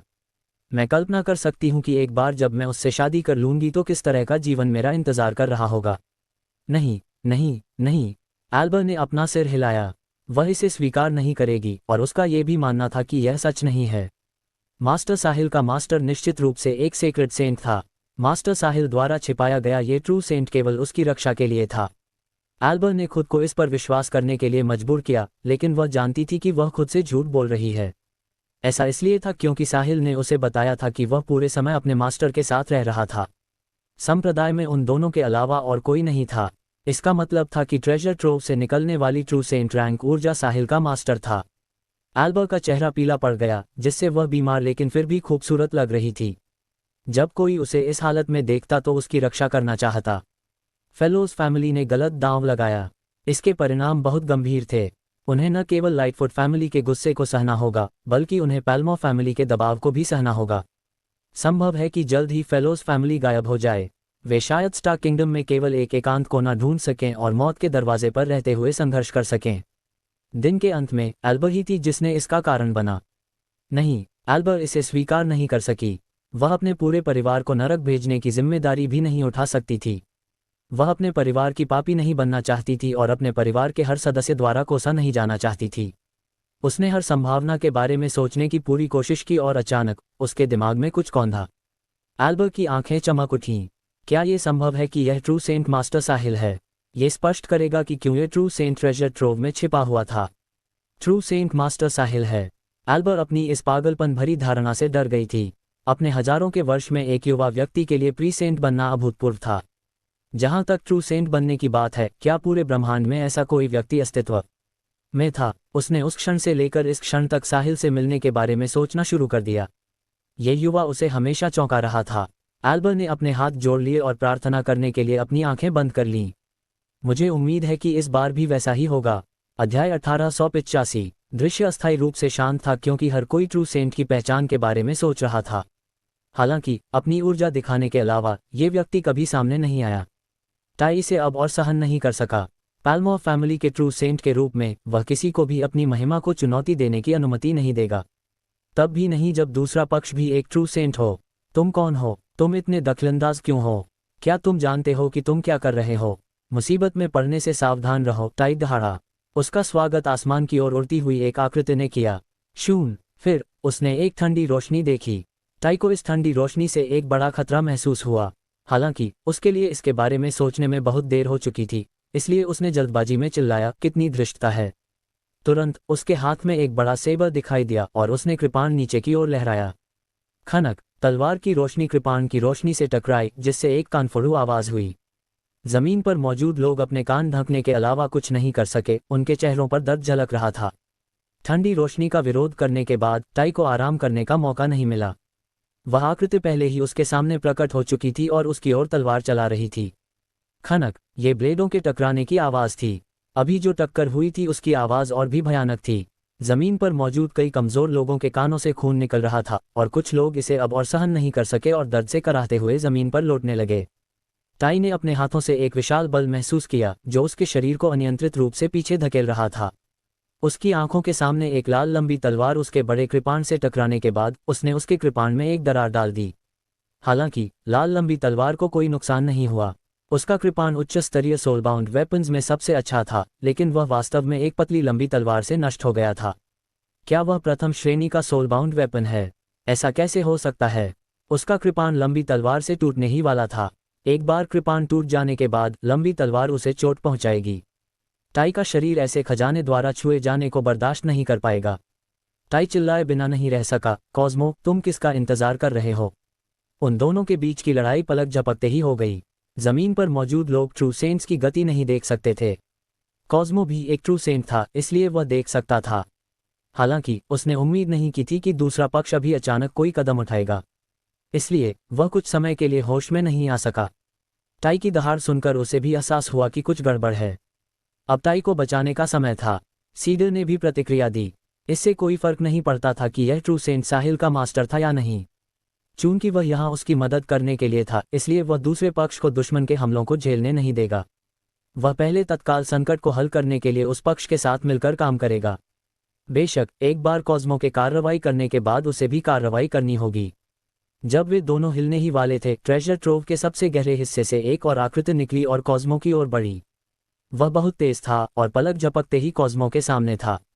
उसने अपना हथौड़ा लहराया जो अनगिनत बिजली के झटकों से ढका हुआ था। कॉस्मो ने उम्मीद नहीं की थी कि कोई अंधेरे में छिपा होगा। उसका ध्यान अन्य तीन पर था। इस व्यक्ति के अचानक प्रकट होने ने उसे हमले को रोकने के लिए अपना सोलबाउंड वेपन निकालने के लिए मजबूर कर दिया। धमाका धमाका। अध्याय 1886। दो तेज आवाजें हुईं। पहली आवाज कॉस्मो की थी जब उसे पीछे की ओर उड़ा दिया गया था। दूसरी आवाज उसके जमीन पर गिरने की थी। भाग्यवश हमला करने वाले व्यक्ति ने कॉस्मो को भीड़ में नहीं फेंका। इसके बजाय उसने दिशा बदली और उसे क्षैतिज रूप से दूर खाली जमीन की ओर फेंक दिया। फिर कॉस्मो ने जमीन पर एक बहुत बड़ा गड्ढा बना दिया। यदि नहीं तो यह प्रभाव बहुत सी दुखद मौतों का कारण बनता यदि वह भीड़ में गिरा होता। दूसरी आकृति ने टाई का कृपाण भी तोड़ दिया। जब तलवार टाई को छूने ही वाली थी, उसने दूसरे पक्ष के चेहरे पर एक मार्बल उछाल दिया। वह व्यक्ति नहीं जानता था कि यह कैसा हथियार है। किसी भी बेईमानी को रोकने के लिए उसने इसे जल्दबाजी में रोकने के लिए अपनी तलवार का इस्तेमाल किया। धमाका। कंचे के लाल लंबी तलवार से टकराने के बाद इसमें विस्फोट हुआ। विशाल शॉकवेव ने दोनों को अस्थायी रूप से अलग कर दिया। सेंट के शरीर की शक्तिशाली सुरक्षा के कारण किसी भी पक्ष को कोई खास नुकसान नहीं हुआ। टाई रुका और अपने हाथ में टूटे हुए उच्च स्तरीय सोल बाउंड वेपन को देखा। फिर उसने अपने दांत पीसे और अपने सामने हुए बड़े विस्फोट के धुएं को घूरने लगा। उसे ऐसा नुकसान झेलने में कितना समय बीत गया था। उसका उच्च स्तरीय सोल बाउंड वेपन टूट गया था और वह लगभग घायल भी हो गया था। कॉस्मो भी गड्ढे से बाहर निकला और अपने चेहरे पर एक अप्रिय भाव के साथ टाई की नज़र का पीछा करते हुए टाई के साथ खड़ा हो गया। फेलोज फैमिली के 4 सदस्य एक बार फिर सुध बुध खो बैठे थे। यदि बाहर निकलने वाली पहली आकृति साहिल का रहस्यमयी मास्टर था, तो ये दूसरी आकृति कौन थी? वह हथौड़े से कॉस्मो को उड़ा सकता था। भले ही यह एक गुप्त हमला था, फिर भी इसे एक ट्रू सेंट द्वारा किया गया था। एक प्री सेंट एक ट्रू सेंट के खिलाफ गुप्त हमला कैसे कर सकता है? यह मौत मांगने जैसा होगा। क्या ट्रेजर ट्रोव में 2 ट्रू सेंट्स छिपे हैं? हमने ध्यान क्यों नहीं दिया? बड़े विस्फोट का धुआं छट गया। फिर आसमान में 2 आकृतियां दिखाई दीं। एक के पास तलवार थी जबकि दूसरे के पास हथौड़ा। तुम आखिर हो कौन? टाई ने दांत पीसते हुए पूछा। क्या हर कोई मुझे नहीं ढूंढ रहा था? अब जबकि मैं यहाँ हूँ, क्या तुम मुझे अब और नहीं पहचानते? एक आकृति हंसी। अचानक प्रकट हुए 2 लोग निश्चित रूप से साहिल और उसका क्लोन थे। स्किल सीखने के बाद साहिल ने पाया कि आसमान में लड़ाई शुरू होने वाली है। इससे पहले कि उसके पास इसके बारे में सोचने का समय होता, उसने अपनी कुछ ऊर्जा प्रदर्शित की और आसमान में होने वाली लड़ाई को रोक दिया। हालांकि वह तुरंत बाहर नहीं गया। इसके बजाय उसने अपने दिल से ब्लड एसेंस की एक बूंद ली और एक क्लोन को बुलाया। चूंकि वे लड़ने जा रहे थे, इसलिए उसे निश्चित रूप से अपनी सबसे अच्छी स्थिति में लड़ना था। वह दुश्मन को कोई मौका नहीं देना चाहता था। चूंकि यह उसका पहला समन था, साहिल अभी तक निपुण नहीं था, इसलिए उसने थोड़ा समय बर्बाद किया। जब तक टाई ने जोर से नहीं पूछा, तब तक उसका क्लोन सफलतापूर्वक बुलाया नहीं गया था। फिर उसने स्वयं ईविल स्प्लिटिंग स्वॉर्ड के साथ टाई का सामना किया। दूसरी ओर क्लोन ने गॉड ऑफ थंडर हैमर का उपयोग किया और कॉस्मो पर एक गुप्त हमला किया। वह अकेले 2 ट्रू सेंट्स के खिलाफ लड़ रहा था और फिर भी उसका पलड़ा भारी था। साहिल इस लड़ाई के नतीजों से बहुत संतुष्ट था। क्लोन बिल्कुल वैसा ही था जैसा सिस्टम ने कहा था। उसमें उसके जैसी ही ताकत थी। अपूर्ण गॉड ऑफ थंडर हैमर के साथ जुड़े होने के बावजूद इसकी युद्ध शक्ति काफ़ी अच्छी थी। अकेले युद्ध में ये परिणाम देने वाला कोई और नहीं हो सकता। आखिरकार टाई और कॉस्मो से निपटना आसान नहीं था। साहिल का जवाब सुनकर जमीन पर मौजूद भीड़ में से रोल्ड, वलेरियो, एल्बर्ट, मोबी और अमाडी दंग रह गए। पांचों लोग उन 2 आकृतियों को खाली नजरों से घूरते रहे जो अभी बहुत स्पष्ट नहीं थीं। वे सभी साहिल से मिले थे। विशेष रूप से एल्बर्ट और अमाडी की साहिल के साथ सबसे अधिक बातचीत हुई थी। साहिल की आवाज़ बहुत परिचित थी, इसलिए उन्हें यकीन था कि यह उसकी ही आवाज़ है। फिर भी वे साहिल को उस व्यक्ति से नहीं जोड़ पा रहे थे जिसने अभी अभी ट्रू सेंट को ज़मीन पर पटक दिया था। उन 5 लोगों के मन में केवल एक ही विचार आया, साहिल एक प्री सेंट नहीं बल्कि एक ट्रू सेंट है। अध्याय 1887। क्या हर कोई मुझे नहीं ढूंढ रहा था? अब जबकि मैं यहाँ हूँ, क्या तुम मुझे अब और नहीं पहचानते? जब दृश्य में मौजूद सभी लोग धीरे धीरे समझ गए कि इसका क्या मतलब है, तो उन सभी की आंखें फटी की फटी रह गईं और वे अविश्वास के साथ आसमान में मौजूद 2 आकृतियों को देखने लगे। हर कोई उसे ढूंढ रहा है। तो वह कौन है? जवाब साफ था, वह साहिल था। हालांकि क्या लाइटफुट फैमिली ने अपने वारंट पर यह नहीं कहा था कि साहिल सिर्फ अपने हजारों वर्ष में एक युवा है? यह क्या हो रहा है? ये हर किसी की कल्पना से परे था। अपने हजारों वर्ष में एक युवा अचानक एक ट्रू सेंट कैसे बन गया? वह ट्रू सेंट्स के बीच एक शीर्ष भी है। टाई और कॉस्मो दोनों ही मजबूत ट्रू सेंट्स थे। भले ही आसमान में उन 2 आकृतियों में से कोई भी साहिल हो, वह निश्चित रूप से ट्रू सेंट्स के बीच एक शीर्ष माना जाता था यदि वह लड़ाई में टाई और कॉस्मो को दबाने में सक्षम था। स्टार किंगडम के ज्ञात ट्रू सेंट्स में से उनमें से कौन सा ऐसा था जो हजारों वर्षों या यहाँ तक कि लाखों वर्षों तक जीवित नहीं रहा था? साहिल जैसा युवा व्यक्ति एक ट्रू सेंट से कैसे जुड़ा हो सकता है? इसमें ज़रूर कुछ गड़बड़ है। किसी ने विश्वास नहीं किया कि स्टार किंगडम में 1000 साल पुराना ट्रू सेंट होगा। ये बहुत अतिरंजित और बहुत अवास्तविक था। वहाँ कोई ट्रू सेंट्स नहीं थे जो 10,000 साल पुराने थे। 1000 साल पुराना तो दूर की बात है। स्वाभाविक रूप से टाई और कॉस्मो को भी इस पर विश्वास नहीं हुआ। अभी हुई लड़ाई बहुत कम समय में पूरी हुई थी, इससे पहले कि उन पर फिर से हमला किया जाता। उन्होंने ये भी ध्यान नहीं दिया कि हमला करने वाला व्यक्ति कैसा दिखता था। हर कोई धुएं के साफ होने का इंतजार कर रहा था ताकि देख सके कि अचानक प्रकट हुए ये 2 ट्रू सेंट्स कौन थे। समय के साथ धुआं धीरे धीरे छट गया। जब साहिल का युवा और परिचित चेहरा सबकी नज़रों के सामने आया तो पूरा दृश्य गूंज उठा। कमबख्त, क्या वह सच में साहिल है? वह बिल्कुल लाइटफुट फैमिली के गिरफ्तारी वारंट के चित्र जैसा दिखता है। क्या मैं सपना देख रहा हूँ? क्या दुनिया में सच में इतना युवा ट्रू सेंट है? क्या ये हो सकता है? चटाक, युवा के बोलना खत्म करने से पहले ही उसकी पीठ पर थप्पड़ जड़ दिया गया। तुम क्या कर रहे हो? उसने थोड़ा झुंझलाकर कहा। तुम छोकरे, क्या तुम्हें लगता है कि तुम उसे उसके नाम से पुकार सकते हो? यदि तुम मरना चाहते हो तो चले जाओ और यहाँ सबको इसमें शामिल मत करो। तुम्हें उसे मास्टर साहिल या सीनियर कहना चाहिए। हाँ, मास्टर साहिल, यह मास्टर साहिल है। मैं गलत था। होश में आने के बाद युवा को तुरंत अपनी गलती का एहसास हुआ। यदि वह एक ट्रू सेंट को नाम से पुकारता तो वह मौत मांग रहा होता। इसलिए उसने जल्दी से खुद को थप्पड़ मारना शुरू कर दिया। केवल वे ही बात नहीं कर रहे थे, जमीन पर मौजूद बाकी सब लोग भी आपस में बातें कर रहे थे। जो लोग यहाँ आए थे उन सभी ने लाइटफुट फैमिली का वांटेड पोस्टर देखा था, इसलिए वे पहले से ही जानते थे कि साहिल कैसा दिखता था। फिर सबको कुछ नया पता चला। आसमान में दो मास्टर साहिल्स क्यों हैं जो बिल्कुल एक जैसे दिखते हैं? क्या मास्टर साहिल का कोई जुड़वा भाई है? क्या वे दोनों ट्रू सेंट्स हैं? ये सच नहीं हो सकता, है ना? चूंकि स्टार किंगडम में क्लोनिंग पहले कभी अस्तित्व में नहीं थी, इसलिए कोई भी ऐसा होने की संभावना के बारे में नहीं सोचेगा और मान लेगा कि दोनों आकृतियां साहिल थीं। कौन मुझे बता सकता है कि आसमान में दो मास्टर साहिल्स क्यों हैं? मैं भी जानना चाहता हूँ। क्या ये हो सकता है कि दूसरा मास्टर साहिल का भाई हो? दोनों ही इतने युवा ट्रू सेंट्स हैं। ये सच नहीं हो सकता, है ना? हमसे इस तरह जीने की उम्मीद कैसे की जाती है? बात क्या है? चूंकि मास्टर साहिल इसे हासिल कर सकता है तो उसका भाई स्वाभाविक रूप से बहुत पीछे नहीं होगा।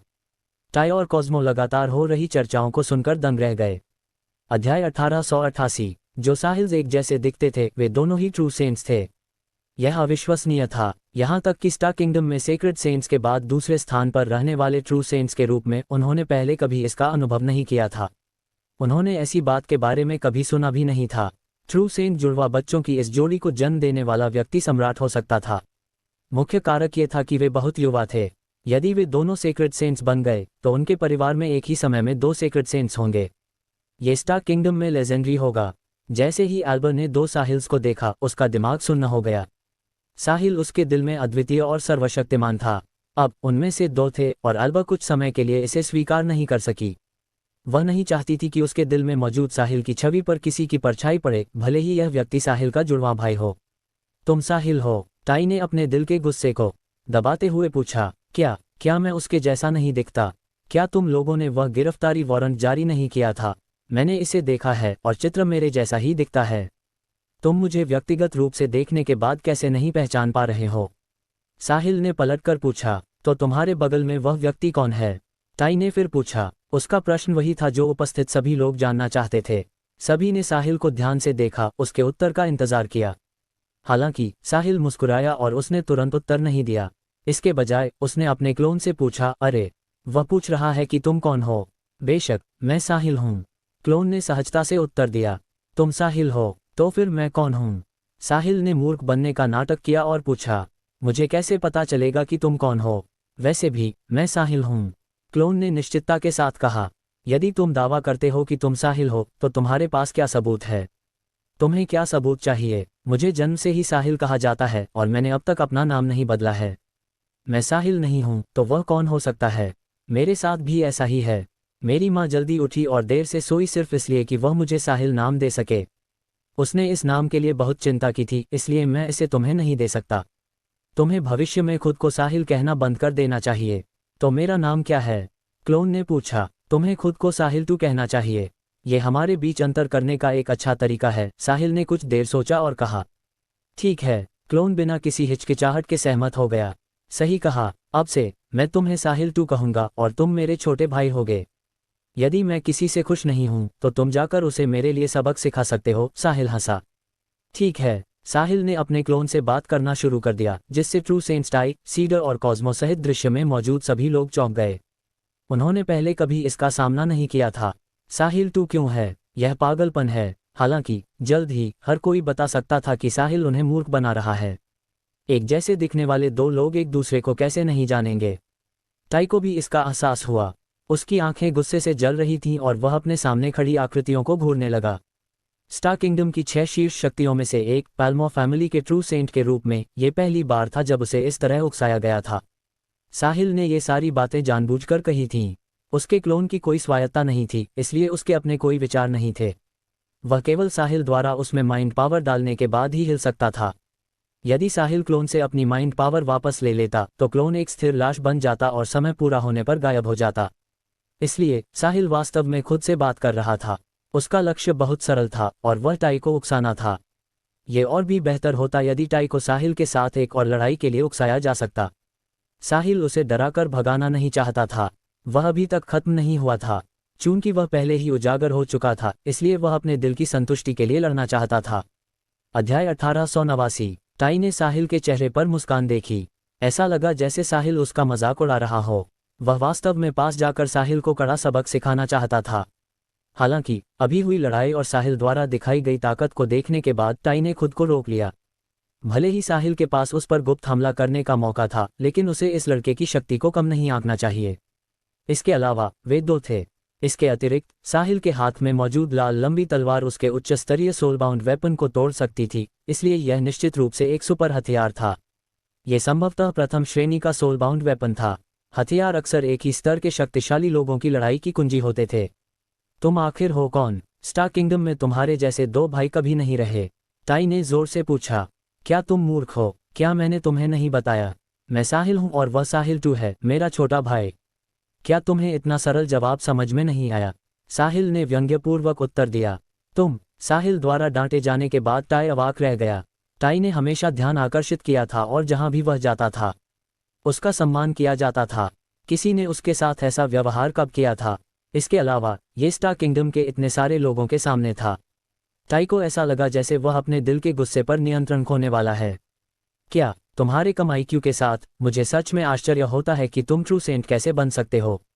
ये ट्रू सेंट्स के लिए पूरी तरह से अपमान है। यदि मैं तुम्हारी जगह होता तो मैं अभी खुद को मार लेता। खुद को शर्मिंदा करने की जहमत क्यों उठाना? साहिल ने टाई को उकसाना जारी रखा। साहिल, तुम मुसीबत मोल ले रहे हो। गहरी सांसें छोड़ते हुए टाई की आंखें गुस्से से लाल हो गई थीं। बार बार अपमानित होने के बाद वह विस्फोट के कगार पर था। टाई केवल अपना प्रतिनिधित्व नहीं कर रहा था, वह अपने पूरे परिवार का प्रतिनिधित्व भी कर रहा था। यदि साहिल द्वारा उसे डांटने के बाद उसने कुछ नहीं किया तो यह मामला कल पूरे स्टार किंगडम में फैल जाएगा।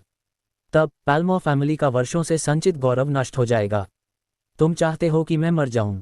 यह इस बात पर निर्भर करता है कि तुम में क्षमता है या नहीं। चलो चलें, हम यहाँ बिना किसी पाबंदी के नहीं लड़ सकते। यदि तुम में हिम्मत है तो हम वॉइड में जा सकते हैं और ये देखने के लिए कि कौन मरेगा 300 और राउंड लड़ सकते हैं। साहिल ने अपनी लाल लंबी तलवार टाई की ओर तानी और घमंड से कहा। यदि मैं आज तुम्हें सबक नहीं सिखाता तो मैं पैल्मो नहीं हूँ। पैल्मो फैमिली का सदस्य तो दूर की बात है। यदि तुम पैल्मो नहीं बनना चाहते तो तुम खुराना बन सकते हो, मुझे इसमें कोई आपत्ति नहीं है। साहिल हंसा। साहिल, तुम बदमाश। टाई ने कोसा। तुम बहुत बकवास करते हो। चलो चलें, मैं तुम्हें वॉइड में देखूंगा। साहिल के बोलना खत्म करने के बाद उसका शरीर रोशनी की किरण में बदल गया। आसमान में ऊंचा उड़ने के बाद वह एक पल में गायब हो गया। वॉइड से एक और वाक्य आया। साहिल 2, मैं बाकी सब तुम पर छोड़ता हूँ। मुझे शर्मिंदा मत करना भाई, वरना मैं तुम्हारी धुनाई कर दूंगा। चिंता मत करो बड़े भाई, मैं उसे इतनी बुरी तरह पीटूंगा कि उसकी माँ भी उसे नहीं पहचान पाएगी, क्लोन ने जोर से उत्तर दिया। जमीन पर तुरंत हलचल मच गई। हर कोई ऐसा लग रहा था जैसे वे हंसना चाहते हों, लेकिन उनकी हिम्मत नहीं हुई। साहिल ने टाई को मूर्ख और चिंताजनक आईक्यू वाला कहकर डांटा था।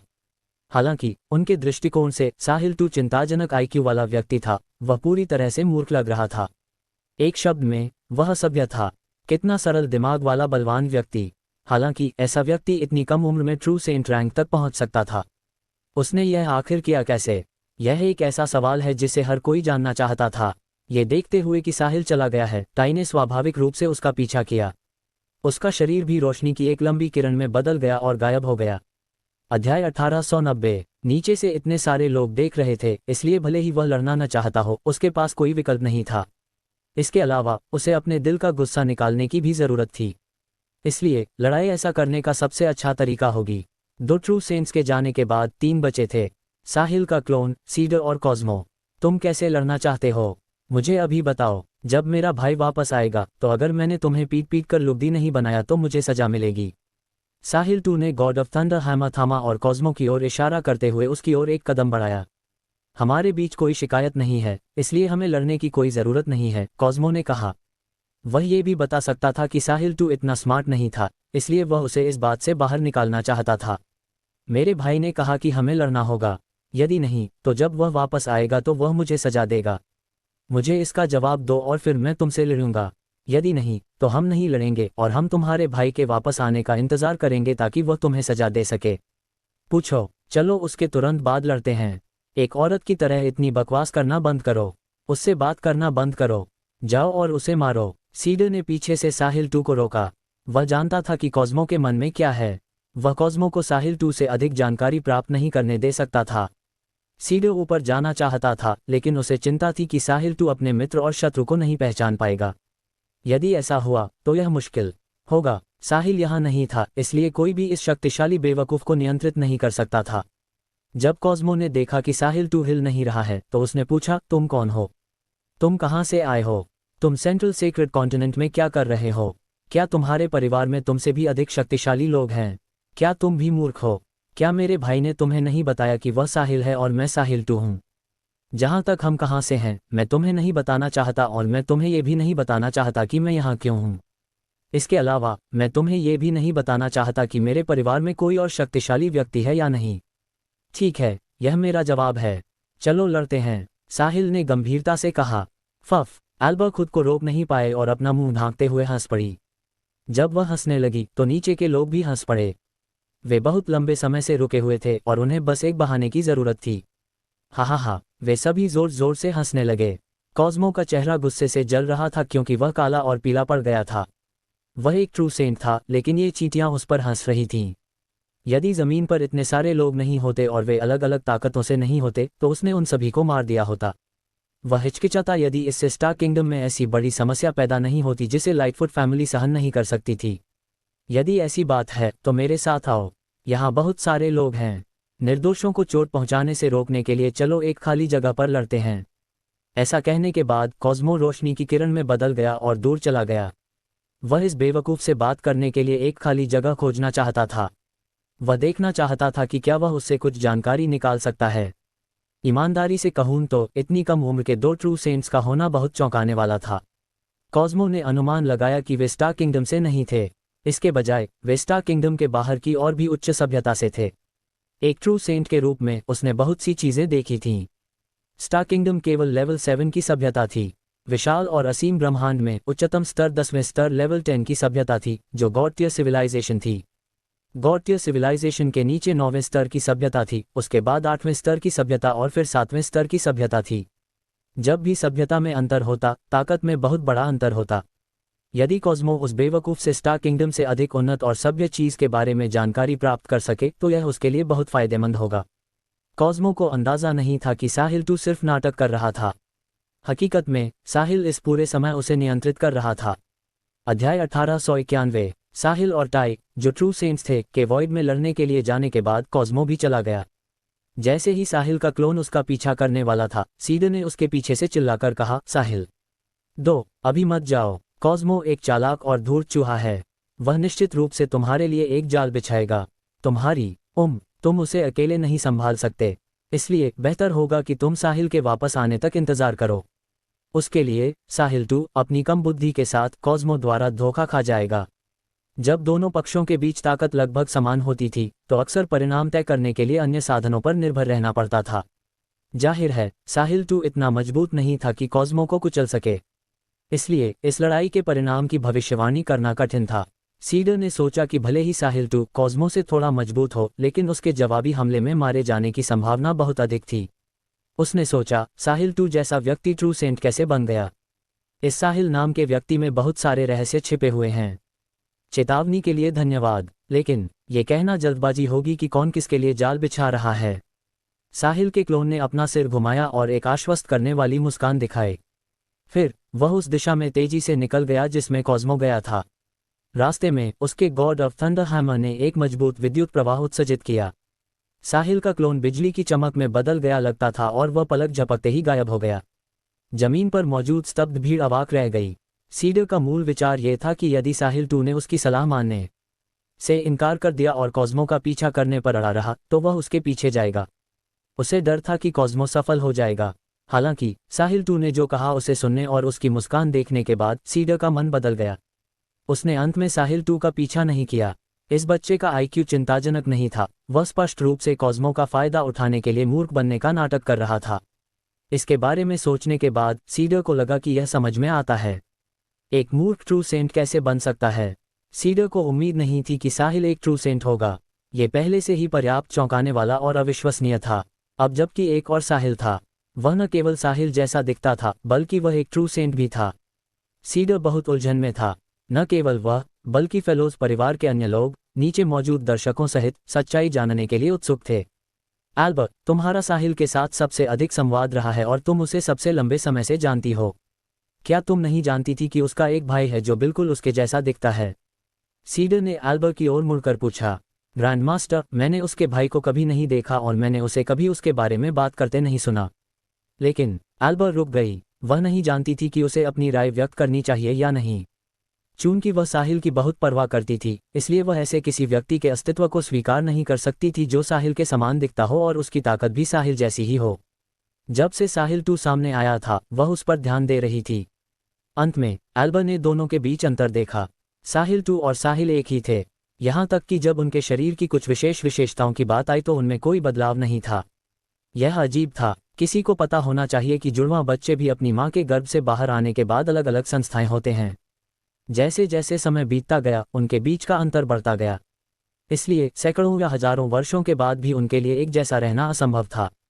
अध्याय 1892। उसके साथ ही एल्बर्ट के दिमाग में एक विचार आया। क्या ऐसा हो सकता है कि साहिल 2 वास्तव में साहिल ही हो? जहां तक 2 साहिल होने की बात है, एल्बर्ट को कोई सुराग नहीं था। लेकिन क्या? मुझे एक एहसास है। यह क्या है? ग्रैंडमास्टर, मुझे लगता है कि साहिल 2 वही व्यक्ति है जो मास्टर साहिल है। एल्बर्ट ने वह बात कही जो उसके दिल में थी। वही व्यक्ति, सीडर ने चुपचाप अपने दिल में कहा। फिर उसने पूछा, तुम्हें लगता है कि वे एक ही व्यक्ति हैं, लेकिन तुम्हारे पास क्या सबूत है? मेरा मास्टर साहिल के साथ अधिक संपर्क रहा है और हम लंबे समय तक साथ रहे हैं। इस अवधि के दौरान मैंने मास्टर साहिल के शरीर के बारे में कुछ विशेष विशेषताओं की खोज की। मैंने अभी साहिल 2 को देखा और देखा कि उसके पास भी वे विशेषताएं हैं। ये दोनों लोग इन अद्वितीय शारीरिक लक्षणों के मामले में भी बिल्कुल एक जैसे हैं। ऐसा लगता है जैसे मैं आईने में देख रही हूँ, एल्बर्ट ने समझाया। बिल्कुल एक जैसे, यहाँ तक कि उनके शरीर की कुछ अनूठी विशेषताएं भी बिल्कुल वैसी ही हैं। सीडर गहरे विचार में था। 2 साहिल थे और ऐसा स्टार किंगडम में पहले कभी नहीं हुआ था। हालांकि भले ही ऐसा पहले कभी न हुआ हो, इसका मतलब यह नहीं था कि इसका अस्तित्व नहीं था। उदाहरण के लिए, स्टार किंगडम में पहले कभी साहिल जैसा युवा ट्रू सेंट नहीं हुआ था, लेकिन फिर भी उसका अस्तित्व था। यदि वह एक चमत्कार कर सकता था, तो वह दूसरा या तीसरा चमत्कार क्यों नहीं कर सकता था? एक ट्रू सेंट के रूप में सीडर के पास अधिक अनुभव था और वह आम लोगों की तुलना में नई चीजों को बेहतर ढंग से स्वीकार कर सकता था। इसलिए उसने जल्दी से इस मामले की कुंजी समझ ली। उसने अस्थायी रूप से एल्बर्ट के बयान को भी स्वीकार कर लिया। जहां तक सच्चाई की बात है, उसे पता लगाने के लिए साहिल से पूछना होगा। इसे फैलाना मत। सच्चाई जो भी हो, साहिल के पास ऐसा करने के उसके कारण होंगे। हमें बस उसके लिए इसे गुप्त रखने की जरूरत है, सीडर ने गंभीरता से कहा। जी ग्रैंडमास्टर, हम समझते हैं। एल्बर्ट, रोल्ड और वलेरियो ने एक साथ उत्तर दिया। इस समय आसमान में तेज आवाज हुई। सीडर और सबने आसमान की ओर देखा। फिर दूसरी तरफ से हलचल हुई, जिसके साथ गरज और बिजली भी थी। वे निश्चित रूप से साहिल 2 के हैमर ऑफ थंडर से आए होंगे। दोनों पक्ष लड़ रहे थे। चूंकि शून्य बहुत दूर था, इसलिए ट्रू सेंट सीडर के अलावा कोई नहीं देख सकता था कि क्या हो रहा है। फिर भी सीडर केवल अपनी माइंड पावर की मदद से लड़ाई का मोटा मोटा अंदाजा लगा सकता था। ग्रैंडमास्टर, क्या मास्टर साहिल खतरे में है? एल्बर्ट अचानक बोल पड़ी। चिंता मत करो, साहिल बहुत मजबूत है और वह टाई से बिल्कुल भी कमजोर नहीं है। उस लंबी लाल तलवार की मदद से वह अभी भी एक निश्चित बढ़त हासिल कर सकता है। नायक वास्तव में युवाओं में से आते हैं, सीडर चिल्लाया। लंबी लाल तलवार की बदौलत साहिल अभी अभी टाई पर किए गए अचानक हमले का फायदा उठाने में सक्षम था। तथ्य यह था कि वह आमने सामने की लड़ाई में था, लेकिन फिर भी बढ़त हासिल कर सकता था। यह उसकी वास्तविक ताकत का प्रमाण था। ये सुनकर एल्बर्ट को गर्व महसूस हुआ और साथ ही राहत भी मिली। यही वह आदमी था जिसे वह एल्बर्ट ढूंढ रही थी। साहिल स्टार किंगडम 6 की तुलना में अनगिनत गुना मजबूत था। जमीन पर खड़े दर्शक सभी बेसब्री से इंतजार कर रहे थे। वे वास्तव में शून्य में जाना चाहते थे और अपनी आंखों से 10 लाख साल में एक बार होने वाली इस ट्रू सेंट की लड़ाई को देखना चाहते थे। हालांकि वे डरे हुए थे। 4 ट्रू सेंट्स मासूमों को चोट पहुंचाने से बचने के लिए यहां खुद को नियंत्रित कर सकते थे। जब वे शून्य में थे, तो वे निश्चित रूप से पीछे नहीं हटेंगे। इसलिए यदि कोई करीब गया और क्रॉसफायर में फंस गया, तो उन्हें पता भी नहीं चलेगा कि वे कैसे मरे। ट्रू सेंट्स की लड़ाई निश्चित रूप से रोमांचक थी और हर कोई इसे देखना चाहता था। हालांकि उनका जीवन अधिक महत्वपूर्ण था।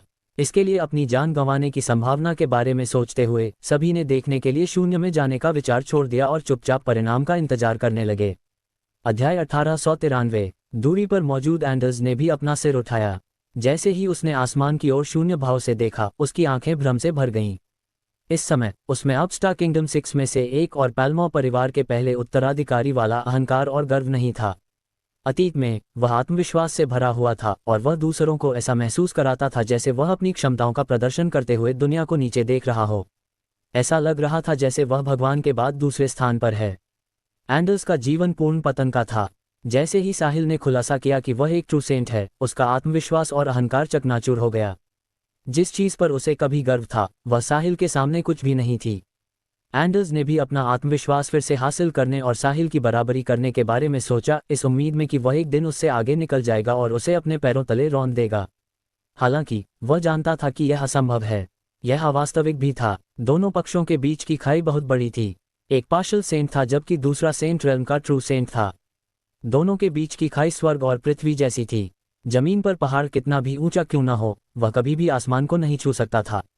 एंडर्स को लगा कि कोई उम्मीद नहीं है और उसने भी हार मान ली। वह नहीं जानता था कि उसका अगला रास्ता कहाँ है। शायद वह बिना किसी प्रगति के अपनी पूरी जिंदगी साहिल की परछाई में जिएगा।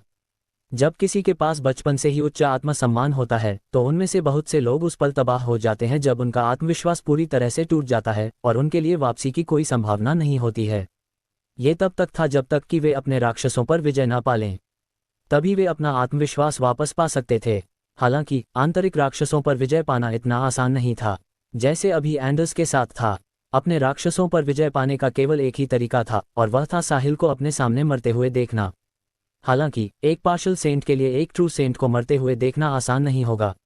अब केवल एक ही संभावना थी। उसे पैल्मो परिवार के सेक्रेड सेंट की आवश्यकता थी कि वह साहिल को अधमरा कर दे और उसे एंडर्स के सामने फेंक दे। फिर एंडर्स साहिल को अंतिम झटका दे सकता था।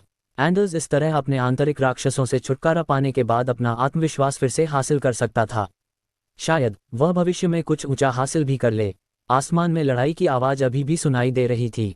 हर कोई परिणाम का इंतजार कर रहा था, इसलिए कोई नहीं गया। कुछ ही देर बाद दूर से एक आवाज आई, लाइटफुट परिवार के सहयोगी, पीछे हट जाओ। इस आवाज का मतलब था कि साहिल 2 और कॉस्मो के बीच की लड़ाई खत्म हो गई थी। कॉस्मो के हारने की संभावना थी। जल्द ही आसमान में बिजली की एक कौंध चमकी और साहिल 2 गॉड ऑफ थंडर हैमर के साथ वापस आ गया।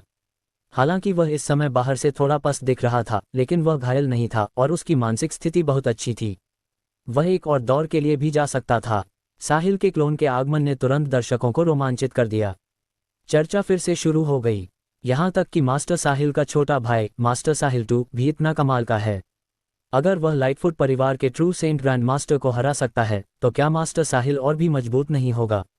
सही है, मास्टर साहिल निश्चित रूप से जीतेगा। यह जरूरी नहीं है। मास्टर साहिल वास्तव में शक्तिशाली है, लेकिन आखिरकार वह अभी भी युवा है और उसमें युद्ध के अनुभव की कमी है। पैल्मो परिवार का ग्रैंड मास्टर 1 लाख साल पहले प्रसिद्ध हुआ था।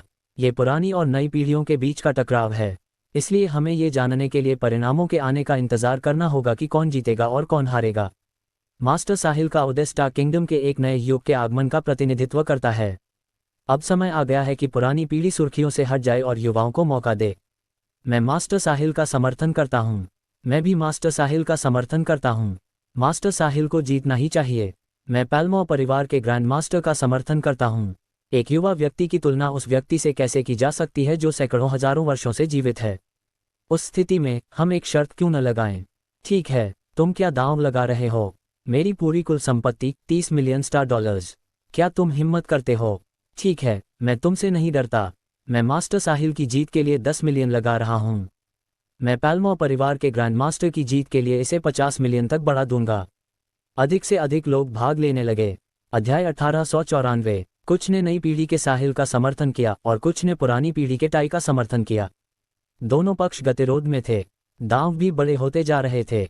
इस समय लाइटफुट परिवार ने अराजकता का फायदा उठाते हुए चुपचाप पीछे हट गया। उनके ग्रैंड मास्टर हार गए थे। इस प्रकार यदि वे रुकते तो उन पर हंसा जाता।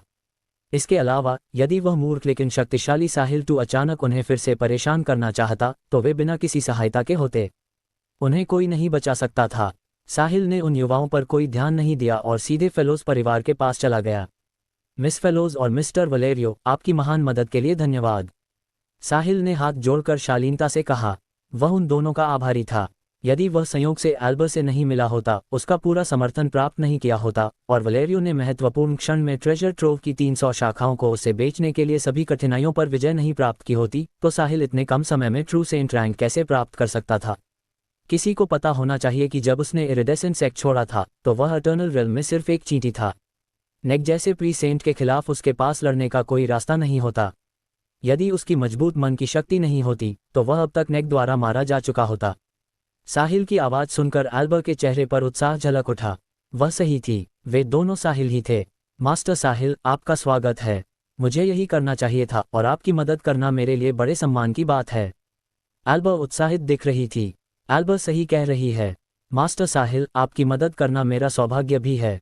कृपया हमारे साथ इतने विनम्र न हो, मैं उसके योग्य नहीं हूँ, वलेरियो ने घबराहट के साथ उत्तर दिया। उसे कैसे उम्मीद होगी कि साहिल वास्तव में एक ट्रू सेंट था। इसके अलावा उसके पास क्लोनिंग और एक ही समय में 2 ट्रू सेंट से लड़ने का यह हेवन डिफाइंग साधन भी था। मूल रूप से उसने सोचा था कि साहिल के लिए इतनी उम्र में सेंट बनना काफ़ी अविश्वसनीय था। उसे उम्मीद नहीं थी कि उसने साहिल को इतना कम आंका था। ऐसा परिणाम वास्तव में चौंकाने वाला था। अगर उसे पहले पता होता, तो वह और अधिक प्रयास करता और साहिल को वह सब देता जो वह चाहता था। जब तक फेलोज परिवार के पास वह था, वलेरियो मना नहीं करता। सौभाग्य से अब उनके संबंध भी काफ़ी अच्छे थे। इस प्रकार फेलोज परिवार के लिए अंततः आशा थी। मास्टर साहिल, रोल्ड सम्मानपूर्वक चिल्लाया। इस ब्रह्मांड में जहां शक्ति सर्वोपरि थी, उसके जैसा एक प्री सेंट जब साहिल से मिला जो एक ट्रू सेंट था, तो वह केवल आज्ञाकारी रूप से साहिल को मास्टर साहिल ही बुला सकता था। कुछ समय पहले वह और साहिल एक दूसरे को नाम से बुलाते थे।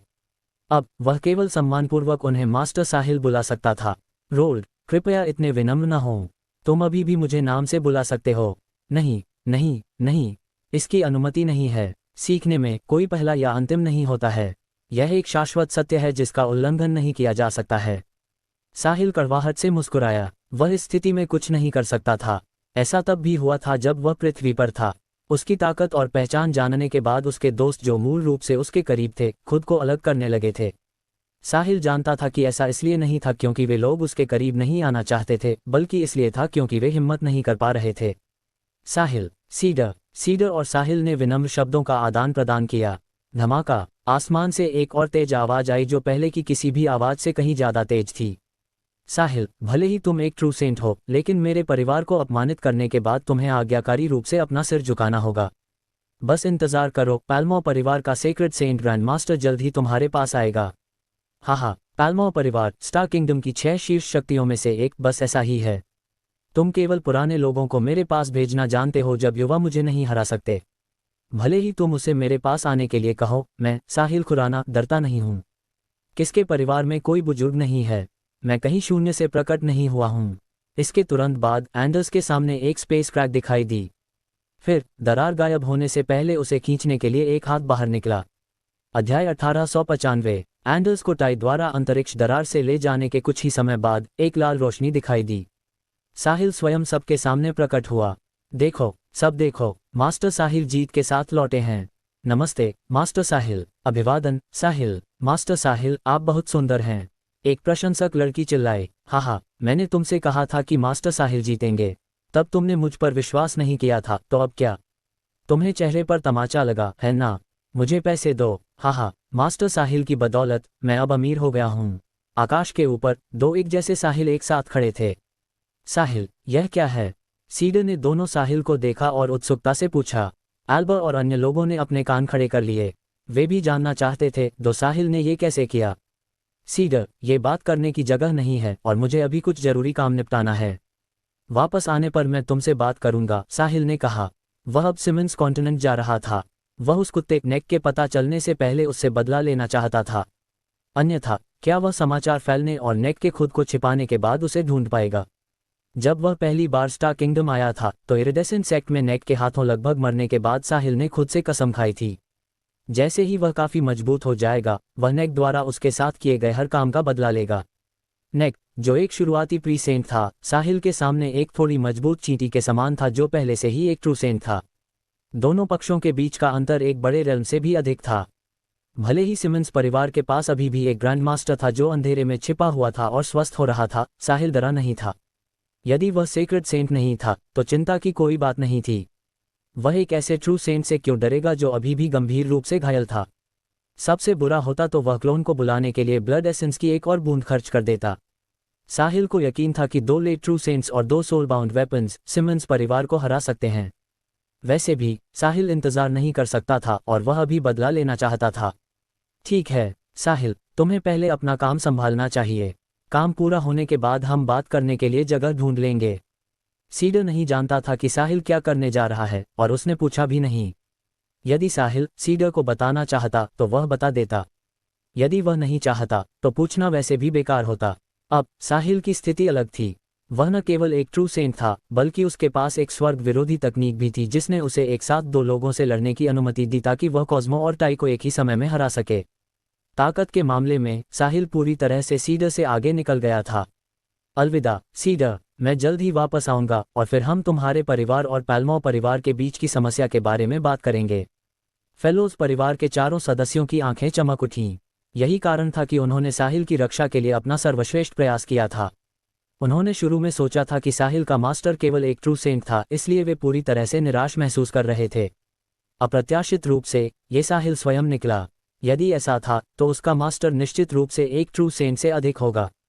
यदि वह साहिल जैसा शिष्य तैयार कर सकता था तो वह सेक्रेड सेंट्स में भी सर्वश्रेष्ठ में से एक होगा। जब तक साहिल फेलोज परिवार की मदद करने के लिए तैयार था तब तक फेलोज परिवार के पैल्मो परिवार से अलग होने की उम्मीद होगी। धन्यवाद साहिल, सुरक्षित रहो साहिल, सीडर ने खुशी से कहा। धन्यवाद मास्टर साहिल, धन्यवाद मास्टर साहिल। एल्बर और अन्य लोगों ने भी उसे धन्यवाद दिया। तुम्हें इतना विनम्र होने की आवश्यकता नहीं है। ये वे सभी चीजें हैं जिनका मैंने मिस फेलोज से वादा किया था और मैं स्वाभाविक रूप से अपना वादा निभाऊंगा। मिस फेलोज, कृपया थोड़ा इंतजार करें। मैं अपना काम खत्म करके जल्द ही वापस आऊंगा। साहिल ने ज्यादा बात नहीं की। बोलने के बाद उसने अंतरिक्ष को फाड़ दिया और वह अपने क्लोन के साथ एक ही समय में अंदर चला गया। एक ट्रू सेंट पहले से ही 6 डायमेंशनल स्पेस की बाधा को तोड़ सकता था और 7 डायमेंशनल स्पेस में प्रवेश कर सकता था। वहां ये बहुत तेज होगा। हालांकि central sacred continent Simmons continent से बहुत दूर था। अगर साहिल 7 डायमेंशनल स्पेस में यात्रा करता है तो उसे वहां पहुंचने में ज्यादा समय नहीं लगेगा। वह केवल इटर्नल रेल्म रूलर रैंक की चींटी नहीं था जैसा कि वह पहली बार स्टार किंगडम में आने पर था। इसके बजाय वह सेंट रेल्म का एक ट्रू सेंट था। इन 2 लड़ाइयों के बाद कोई कल्पना कर सकता है कि साहिल और साहिल 2 की प्रतिष्ठा स्टार किंगडम पर छा जाएगी क्योंकि दोनों घर घर में जाने जाने वाले नाम बन गए। अध्याय 1896। फेलोज परिवार के अलावा जो जानते थे कि साहिल और साहिल 2 एक ही व्यक्ति थे, घटनास्थल पर मौजूद कोई और भी जानता था। वह अमाडी था। वह और सेलेस्ट ही थे जो साहिल को लो सिविलाइजेशन मिल्की वे से स्टार किंगडम में लाए थे। सेलिना और अन्य महिलाओं के अलावा सेलेस्ट और अमाडी वे थे जो स्टार किंगडम में साहिल को सबसे अच्छी तरह जानते थे। अब जब सेलेस्ट आइस कैवन में बंद थी तो साहिल के बारे में जानने वाला एकमात्र व्यक्ति अमाडी था। डिग्री शायद इरिडेसेंट सेक्ट की प्रमुख नोवा भी कुछ जानकारी जानती थी, लेकिन निश्चित रूप से उससे ज्यादा नहीं। अमाडी अच्छी तरह जानता था साहिल का कोई जुड़वा भाई नहीं था। ये सिर्फ वह था। तथाकथित साहिल 2 निश्चित रूप से साहिल द्वारा स्वयं बनाया गया एक पपट होना चाहिए। हालांकि अमाडी नहीं जानता था कि किस तकनीक का उपयोग किया गया था। साथ ही उसे साहिल की पृष्ठभूमि का उल्लेख करने की भी आवश्यकता नहीं थी। निम्न सभ्यता के व्यक्ति की किस तरह की पृष्ठभूमि हो सकती है?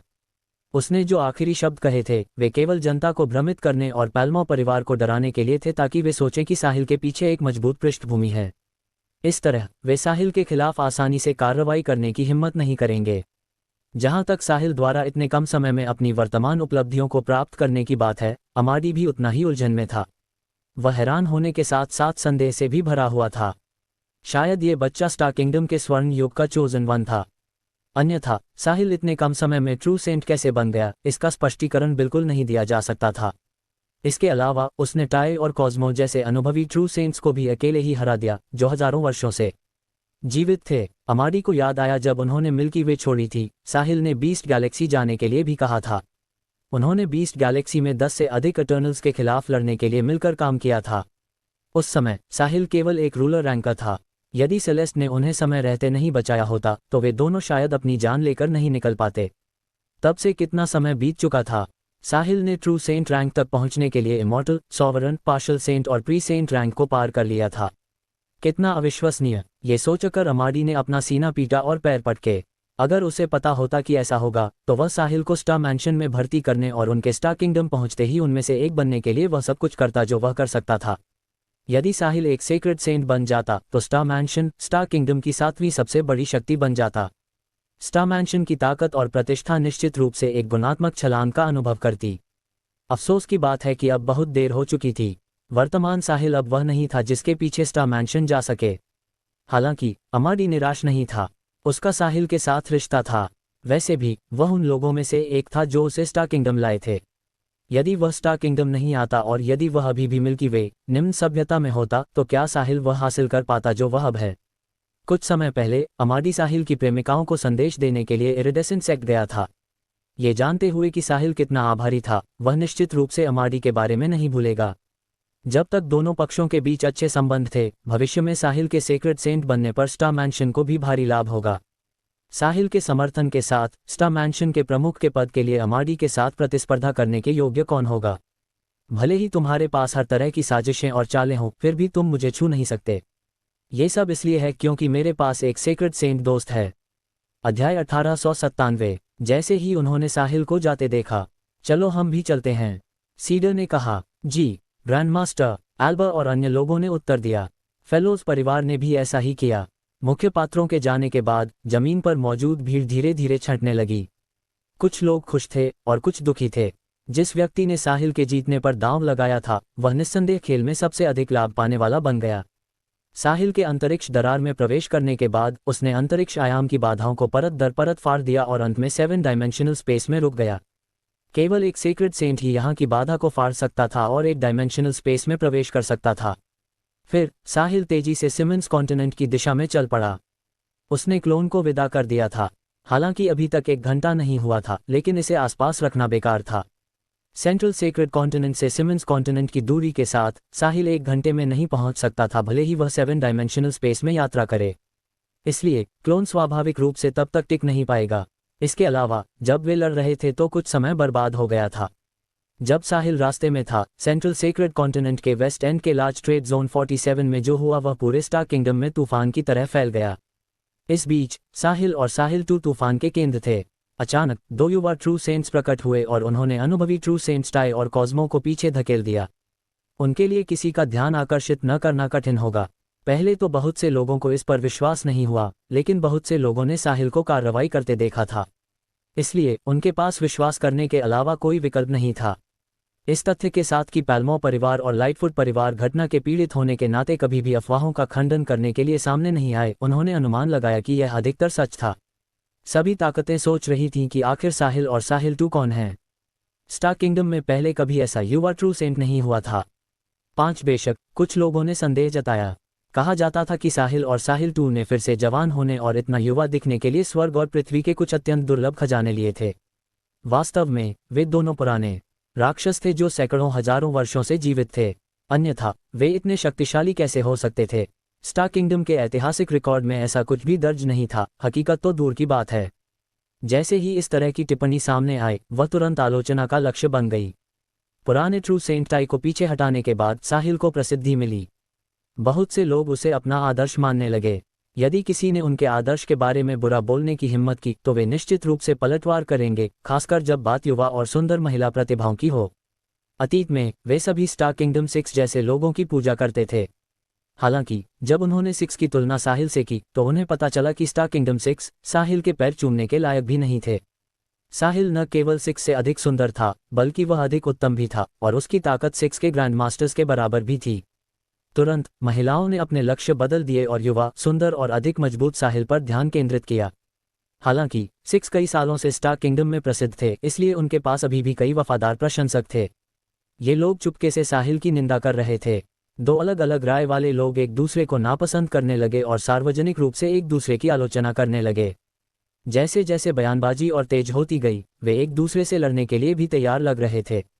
इरिडेसेंट कॉन्टिनेंट पर इरिडेसेंट सेक्ट। जब लेडी ड्रीम को खबर मिली तो वह स्तब्ध रह गई और उसका दिमाग पूरी तरह से खाली हो गया। सेलेस्ट साहिल को यहाँ लाई थी और वह सेलिना के शिष्यों का साथी भी था। वास्तव में वह साहिल की स्थिति पर ध्यान दे रही थी और उसे उम्मीद थी कि साहिल इस तबाही से बच सकता है। नोवा ने साहिल के सामने आने वाले सभी प्रकार के अंत की कल्पना की थी, लेकिन उसने कभी नहीं सोचा था कि साहिल अपने संकट को इस तरह हल करेगा। इसके अलावा उसने अपने शिष्यों से साहिल के बारे में कुछ विवरण भी सीखे थे। इसी वजह से नोवा इतनी हैरान थी। अध्याय 1898। निम्न सभ्यता का ये व्यक्ति कुछ समय पहले नेक द्वारा लगभग मारा गया था। कितना समय बीत चुका था और वह पहले से ही नेक को मारने के लिए काफी मजबूत था। ट्रू सेंट क्या था? इरिडेसेंट सेक्ट के 4 प्रतिष्ठित एल्डर्स केवल ट्रू सेंट्स थे। अब साहिल इरिडेसेंट सेक्ट के प्रतिष्ठित बुजुर्गों के समान स्तर पर आ गया था। ये वृद्धि किसी को भी डरा देगी जिसने इसे सुना। नोवा ने अपना सिर हिलाया। उसने इस पर विश्वास करने से इनकार कर दिया क्योंकि उसने सोचा कि यह असंभव है।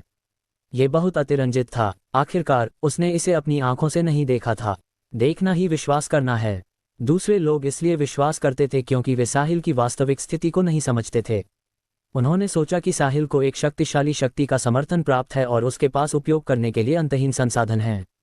रहस्य अनंत संभावनाओं का प्रतिनिधित्व करते थे। दूसरी ओर नोवा जानती थी कि साहिल एक निम्न सभ्यता का व्यक्ति था। जब वह स्टार किंगडम आया तो उसके पास केवल इटर्नल रेल्म रूलर रैंक की ताकत थी। यदि समाचार बाहर निकल गया तो शायद हर कोई अपना मन बदल लेगा। नोवा ने अचानक सोचा, क्या साहिल मारा जा सकता था? क्या कोई उसका रूप धारण कर रहा है?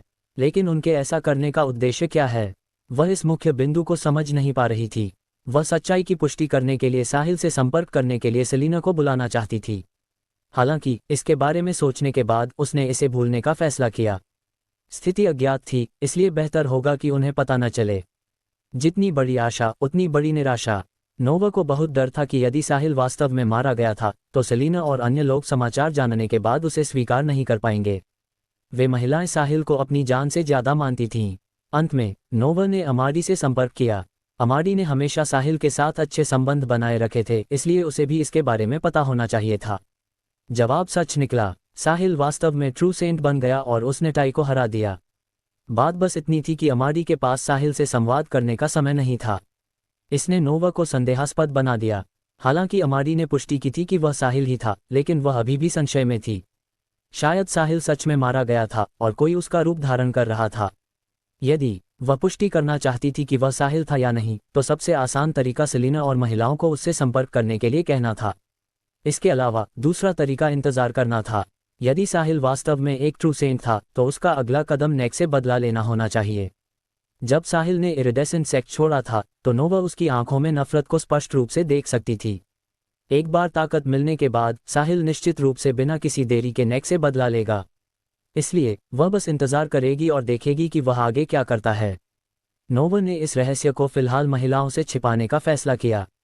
वह उनके लिए एक अल्पकालिक कार्य भी निर्धारित करेगी ताकि वे इस समय के दौरान एकांत में जाएं और कड़ी मेहनत करें। इसके साथ वे इधर उधर भागने में सक्षम नहीं होंगी, अन्यथा उनके लिए पिछली बार की तरह अन्य शिष्यों से इसके बारे में जानना मुश्किल होगा। तुरंत नोवा खड़ी हो गई और वहां की ओर चल दी जहां सीलिया और अन्य रहती थीं। रास्ते में वह सोचे बिना नहीं रह सकी। यदि यह सब सच था तो यह बच्चा साहिल स्वर्ग को चुनौती देने जा रहा था। अब एल्डर रेड के लिए समय से पहले बर्फ की गुफा छोड़ना असंभव नहीं होगा। अध्याय 1899। Simmons continent. ये स्टार किंगडम में एक अपेक्षाकृत दूरस्थ स्थान था। हालांकि सिमंस परिवार को स्टार किंगडम की शीर्ष शक्ति नहीं माना जाता था, लेकिन उनकी ताकत को भी कम नहीं आंका जाना चाहिए था क्योंकि उनके पास 2 सेंट्स थे, विशेष रूप से उनके ग्रैंड मास्टर साहर सिमंस, जो एक अनुभवी ट्रू सेंट थे। एक वह सैकड़ों हजारों वर्षों से जीवित थे, टाई, कॉस्मो और अन्य लोगों से भी अधिक समय तक। भले ही वह घायल थे और अभी भी ठीक नहीं हुए थे, लेकिन उनके आसपास होने पर कोई भी सिमंस परिवार के साथ पंगा लेने को तैयार नहीं था। कोई नहीं बता सकता था कि सैकड़ों हजारों वर्षों से जीवित रहने वाले एक अनुभवी ट्रू सेंट ने कितने ट्रम्प कार्ड और चालें छिपा रखी थीं। कोई भी अपने लिए पता नहीं लगाना चाहता था। साहर स्वस्थ होने के लिए एकांत में थे और वह शायद ही कभी इधर उधर घूमने के लिए बाहर आते थे। पूरा सिमंस परिवार अब परिवार के दूसरे सबसे मजबूत सदस्य नेक के हाथों में था। परिवार में 2 सेंट्स में से एक के रूप में सिमंस परिवार में उसका पूर्ण अधिकार था। ये कहा जा सकता था कि वह एक ऐसा अस्तित्व था जिसके शब्दों का बहुत महत्व था और वह हमेशा अपनी बात पर कायम रहता था। कोई भी उसकी राय का खंडन करने की हिम्मत नहीं करता था। नेक अन्य सेंट से अलग था। सेंट रेल्म तक पहुंचने से पहले उसने अपना अधिकांश समय एकांत में बिताया। वह बहुत कम महत्वपूर्ण था और शायद ही कभी बाहरी गतिविधियों में शामिल होता था। वह केवल कल्टिवेशन पर केंद्रित था। उस समय नेक विशेष रूप से प्रमुख प्रतिभा नहीं था। एक अधिक से अधिक उसे स्टार किंगडम के शीर्ष 10 या उसके आसपास स्थान दिया जा सकता था। हालांकि वह उस पीढ़ी की अन्य प्रतिभाओं में सेंट रेल्म में प्रवेश करने वाला पहला व्यक्ति था। ऐसे परिणाम ने उस समय बहुत से लोगों को अंधा कर दिया था। रैंकिंग के निचले हिस्से का एक लड़का अप्रत्याशित रूप से आगे निकल गया और सेंट में प्रवेश करने वाला पहला व्यक्ति बन गया। कई शीर्ष क्रम की प्रतिभाएं इसे स्वीकार नहीं कर सकीं। नेक से पहले बहुत से लोग रैंक में थे, इसलिए तार्किक रूप से कहें तो उसकी बारी नहीं होनी चाहिए थी। फिर भी तथ्य उनके सामने थे, उन्हें इसे स्वीकार करना ही पड़ा चाहे कुछ भी हो। सेंट रेल्म को तोड़ने के बाद नेक अपनी इच्छाओं में लिप्त होने लगा। उसने विलासिता का जीवन जीना शुरू कर दिया। पैसा, सुंदरियां, खजाने और दूसरों की प्रशंसनीय निगाहें उसकी पसंदीदा थीं। ऐसा लग रहा था जैसे वह सेंट रेल्म को तोड़ने से पहले उन सभी चीज़ों की भरपाई करना चाहता था जिनका उसने आनंद नहीं लिया था। इस समय नेक विलासिता के जीवन में लिप्त होने का आनंद ले रहा था और एक भ्रमित अस्तित्व का नेतृत्व कर रहा था।